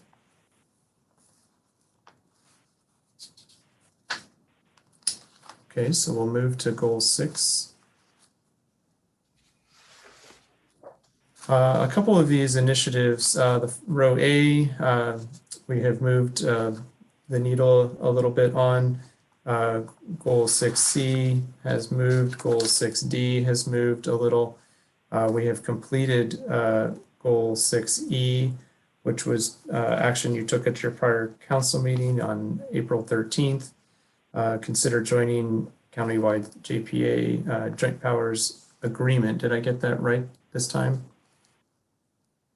Councilmember Chateau, is that agreement? Yes, thank you. That's right. Okay. And so we did take action on that front.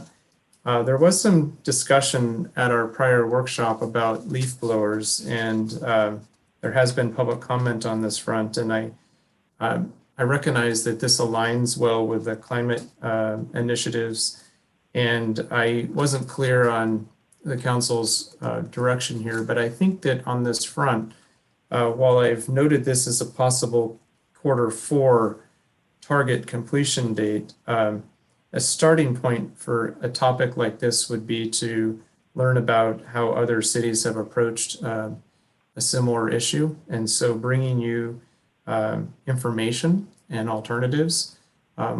I would recommend as a starting point, should this item remain on the work plan.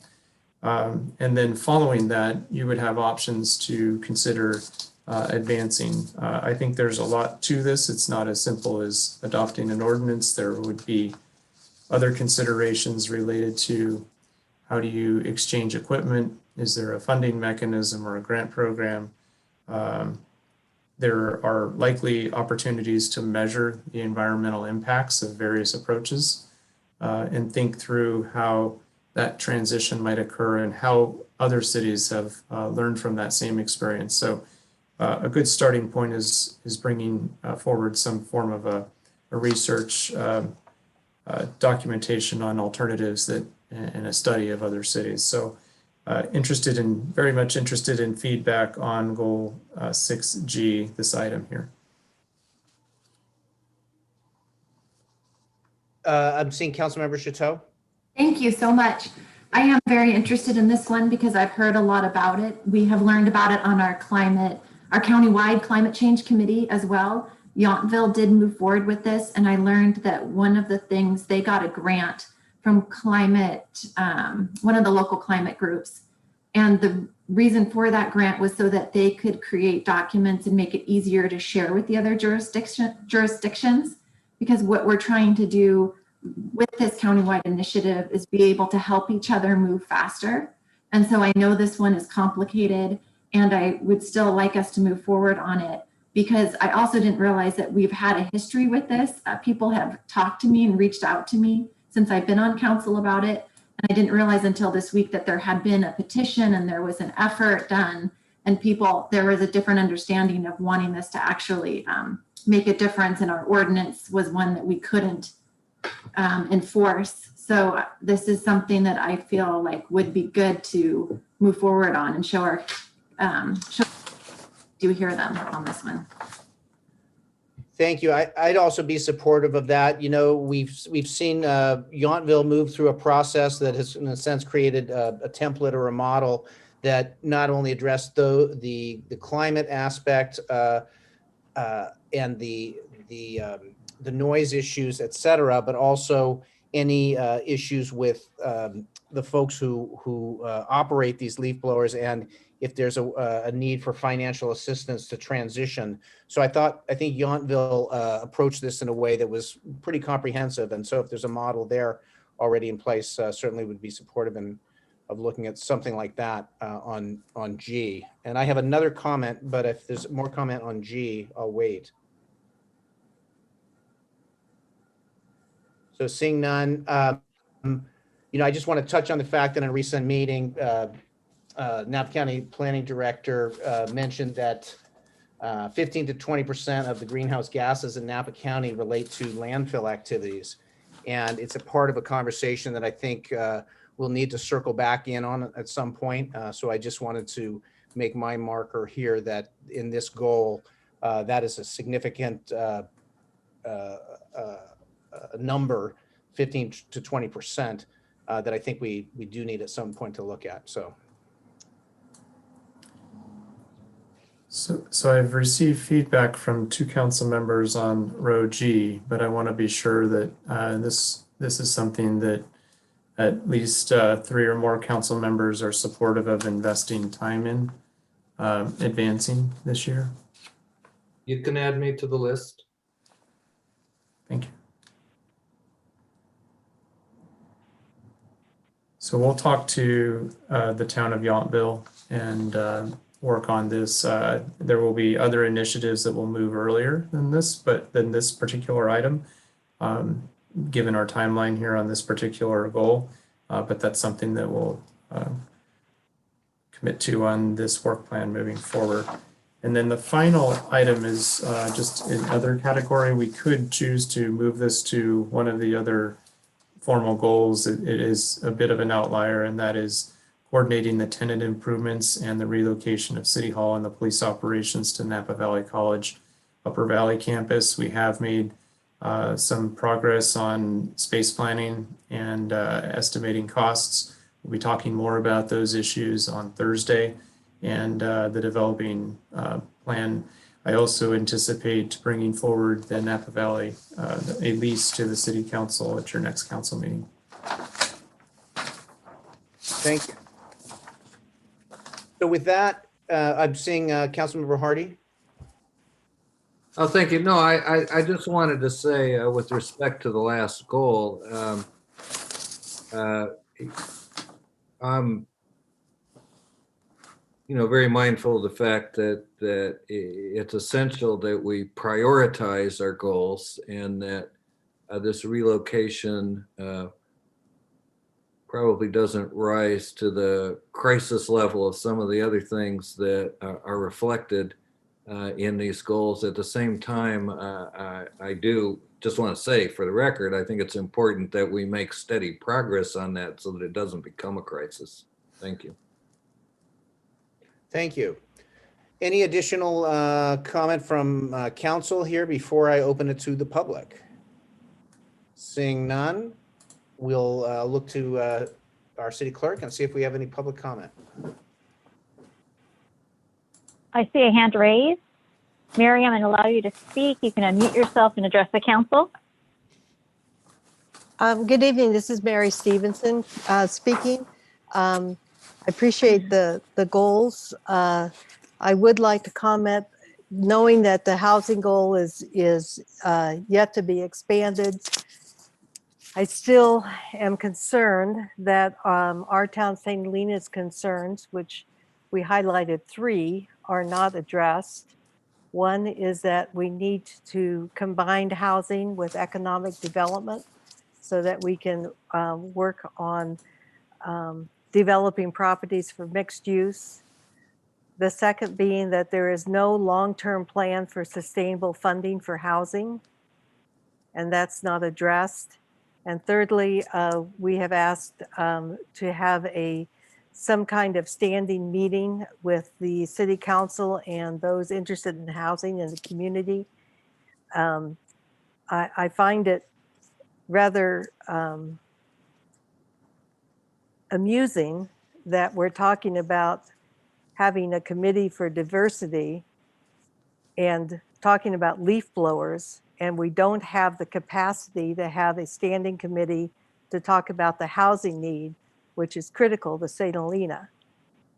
The best way to get diversity and equity in St. Helena would be to provide housing for all economic stratums, and we just are not seeing the effort and the emphasis put behind that, whereas some of these other goals, which are secondary to the very lifeblood of our town, are being elevated.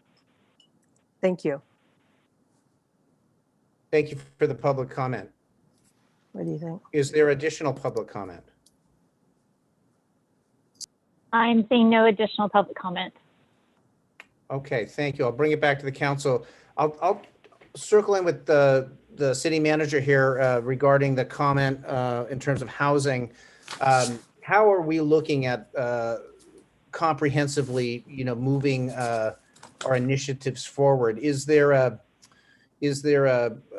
mechanism like a committee that we're working towards putting together so that we can stay consistent in getting our goals accomplished? By advancing this work plan, we're essentially moving forward an ad hoc committee of the council that will work with staff to review various housing recommendations in working with stakeholder groups like our town, St. Helena. So the focus is by prioritizing first that this is on the list, but secondly, the target completion date. So right now that work is intended and planned to bring recommendations to the council before the end of the year, by the first meeting or earlier in December of 2021. And then I would also add that work on the zoning code continues, and that work is also reflected in the work plan. And with the zoning code, it's really when we bring and complete the zoning code update, which is expected also by the end of the year, that will really set the table for opportunities for investment moving forward. And I would also add that the reference to the city's properties As we advance the work in transitioning to Napa Valley College, we create an opportunity for additional housing opportunities. We have it frees up two city-owned parcels to consider either revenue or housing options on, or both. And I think that the moment we are able to advance the transition to the college building, it starts the conversation about some housing opportunities that we can be advancing shortly thereafter. So as we look towards the future, we currently can stay engaged with all our local housing groups and work forward together to make sure that we're not losing time as we look towards our more long range or mid range or long range goals.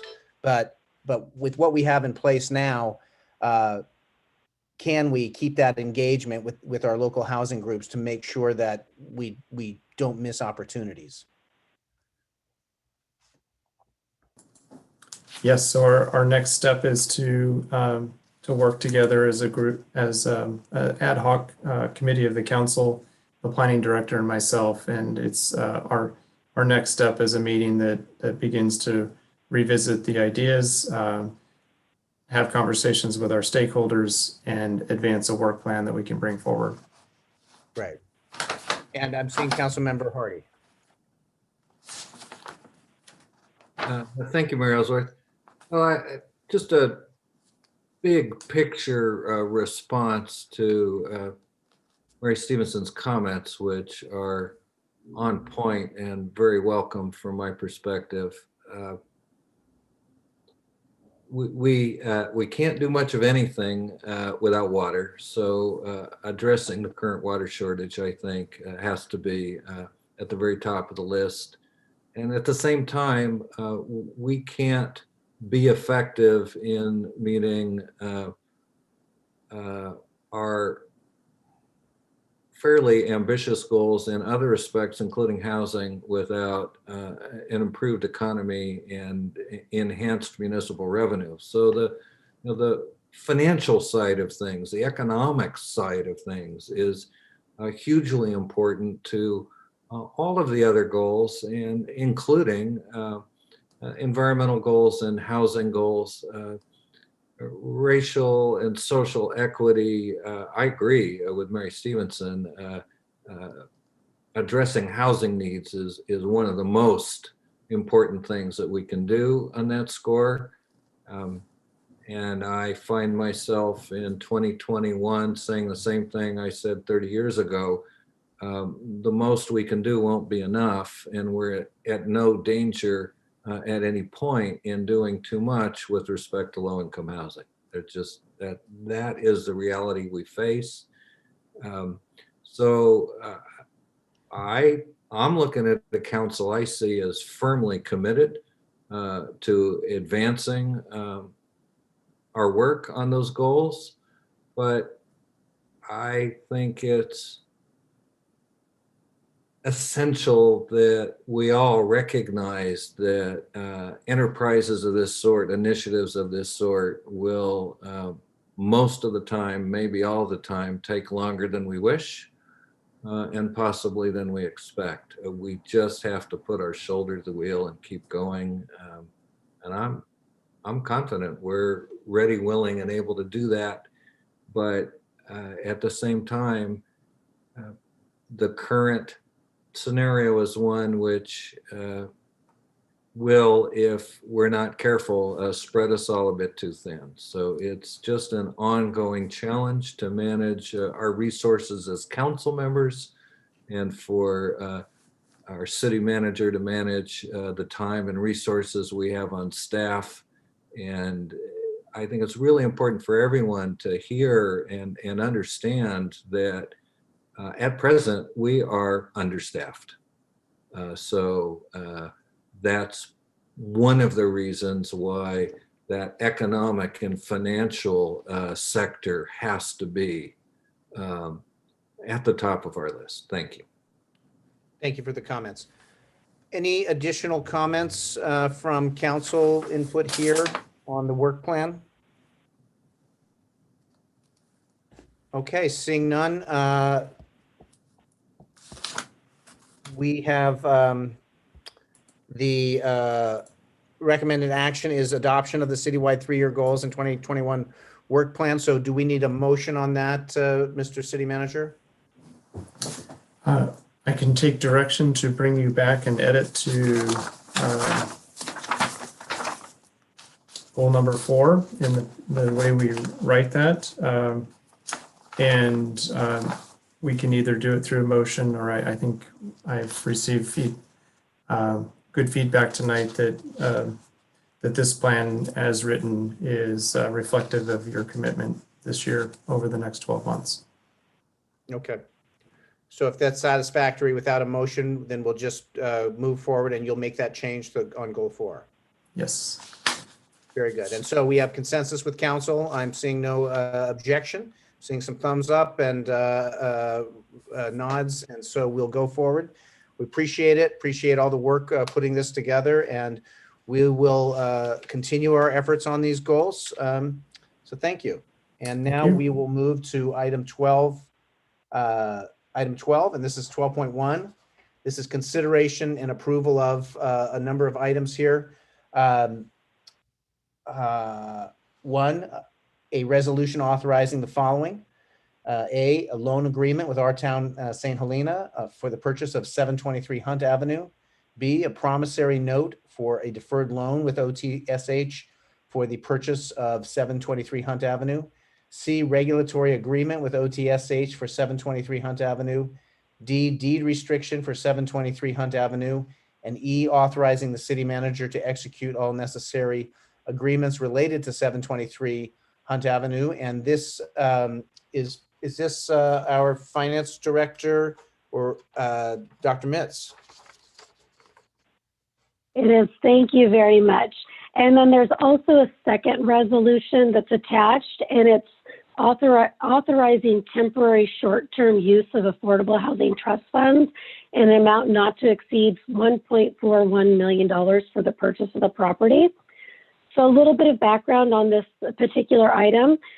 Based on council authorization in May of 2020 and in conjunction with our town, St. Helena, the city did submit an application for a community development block grant, or a CDBG, for those funds for $1.5 million for the acquisition of an existing 4-unit rental property where the current rates are set below market value. If purchased, these units will have a 55-year deed restriction for affordable housing. $1.4 million, actually $1.41 million, is for the purchase, and then $100,000 is for both city and our town, St. Helena, incurred costs related to the purchase and the closing of the loan for the documents. After we did submit the grant application, the California Department of Housing and Community Development, or HCD, they are very supportive of this project. And since that time, city staff and our town, St. Helena, have been meeting on a regular basis with HCD representatives to go ahead and move this project forward. Through these meetings, a general task list and timeline have been developed, and it does have a requirement to close escrow by June 30th of 2021. So award of the CDBG funding is contingent on the execution of the 4 named documents that the mayor had named that's part of the first resolution. And it's also important to note that the escrow process for the purchase of the property will not actually start until all the applicable grant agreements are signed. And city staff did confirm with HCD last week that signing of the applicable grant agreements does guarantee funding for the project. So I do want to make that known to everybody, that especially when it comes to the second resolution for the temporary short-term use of the affordable housing project. So the first item, as mentioned earlier, there's 2 resolutions.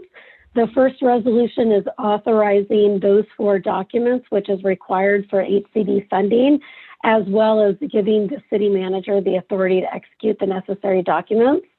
And then the second resolution is authorizing the temporary short-term use of the Affordable Housing Trust Fund for this project. The normal process for CDBG grant funding is in the form of a reimbursement. So it's very similar to the current home grant program that we have, where we do have CDBG funding. And so what that is typically for that program, the contractor does the work, the city pays the contractor, and then the city goes to the HCD and gets those funds back as a reimbursement. It's just those are typically done in much smaller dollar amounts, and this one is a $1.4 million outlay at the very beginning. For the purchase of this property, HCD will disperse the funds to the city, and then the city in turn loans them to our town St. Helena for the, our town St. Helena for the purchase of the property. Because this is a reimbursement grant, our town St. Helena did request that once we have all the fully executed documents, that instead of them putting the $1.4 million out front, they are requesting that the city do utilize the Affordable Housing Trust Fund proceeds in the amount of $1.4 million for the purchase of the property. And what that will do is it will result in a short-term deficit to the Affordable Housing Trust Fund balance, and it will be reimbursed by HCD within 75 days of disbursement. We do anticipate it's actually going to be a lot sooner than that, but that would be the maximum timeline. The current available balance in the Affordable Housing Trust Fund, the two of them combined, so this is Measure E and the Trust Fund, is $327,000. And so while utilizing $1.4 million will bring the fund balance in the negative, it is recorded as a short-term receivable. So this is the accounting part of it. It is classified as an asset because we know that we are going to be getting the funds back. So that portion of it does not affect the city's balance sheet, and it is allowable under government accounting standards. Staff did also reach out to HCD regarding additional funding methods, including directly wiring the funds to the Our Town St. Helena escrow account for the purchase of the property. After consulting with HCD, staff did learn that that is not HCD's preferred method. It is possible, it's definitely not preferred, because this type of transaction would be considered irregular, as well as it does increase the workload for both HCD staff and city staff. So based on HCD's preferred method and also knowing that it is in conjunction with allowable government accounting standards, our staff does recommend temporary short-term use of the Affordable Housing Trust Funds for that $1.41 million for the purchase of this property. Staff's recommended action is to approve both of the resolutions, and I am available for any questions, as well as Mary Stevenson is on the line from Our Town St. Helena, and Mandy Kellogg, the finance manager, to answer any specific questions regarding the accounting and the financing mechanism. Thank you, Dr. Mitz, and I'm seeing a hand from Vice Mayor Doring.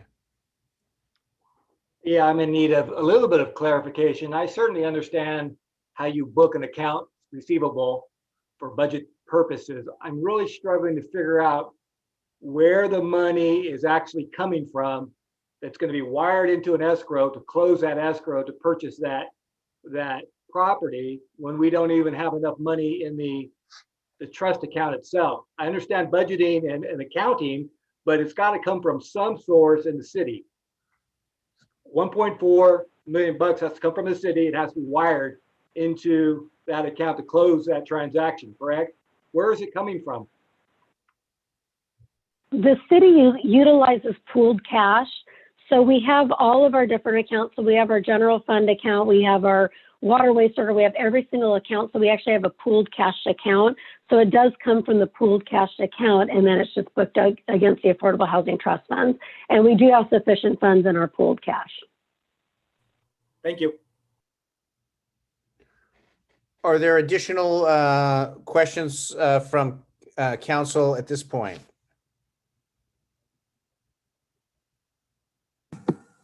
Seeing none, why don't I open it to public comment and see if we have public comment?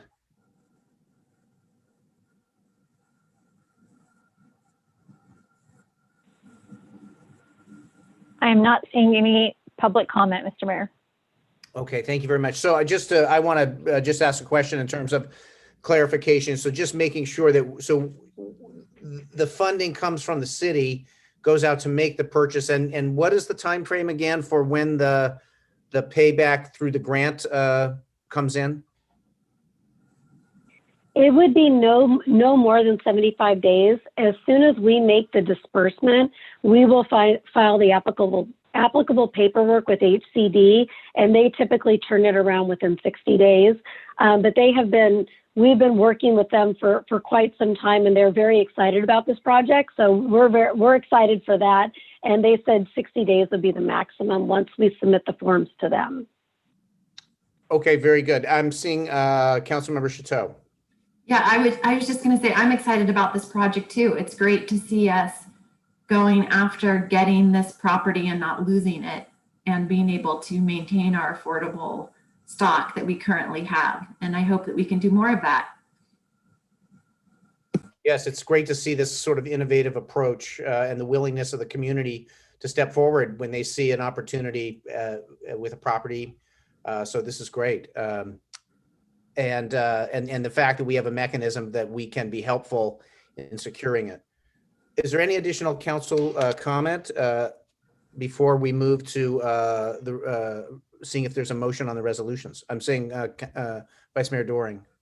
Yeah, thank you, Mayor. This may have been addressed at our last council meeting. I don't recall, and maybe it is best directed to Mary Stevenson. I'm wondering if there is any potential creative mechanism that we can put into play to get some kind of RENA credit. I know the existence of what's happening right now with these units, but is there anything we should be thinking about? Any potential there at all for RENA credits? Likely not, but I'm just asking. That's a very good question and a good one to ask now. Can we see if Ms. Stevenson would come on and address that? Would that question be better addressed to the city attorney?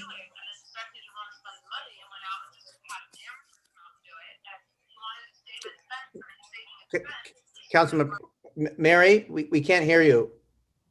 We have and then Councilmember Hardy, I will also talk to ask the city attorney. I would defer. Can you hear me now? Yes. I would defer to the city attorney on that. My understanding is that as existing housing, it would not qualify. But Mr. Walsh, I don't know if you have a more detailed opinion. Yeah, no, I think that's right. Since this is an existing home, if we were adding units or something like that, then it would not be the case. But if we're just in order to get credit for units where you are where you were adding affordability restrictions to the units, you need to have specific authorization from HCD for that, and it has to be in your housing element as a program that you're implementing. So unfortunately, I don't think we would get RENA credit for this. Thank you. Thank you. So with that, if there's no additional comment, and do we see a motion on these resolutions? I move approval of the staff recommendations. And is there a second? I'll second that. And a roll call, please. Councilor Chateau? Yes. Hardy? Yes. Paul? Yes. Vice Mayor Doring? Yes. Mayor Ellsworth? Yes. Very good. Well, that brings us to the end of our agenda this evening. And so with that, I want to thank the council for the continued focus, thank the community as we work into our recovery phases. Our businesses want to keep everybody doing the protocol in terms of COVID, supporting our businesses as we get into recovery. I want to say thank you to our staff for just really incredible work moving our goals forward and our work plan despite these just remarkable challenges. So everybody working together will keep going, and we'll see everybody at the next meeting. And thank you all for the continued focus and community spirit. So thank you. Bye. Good night, everyone. Good night, all.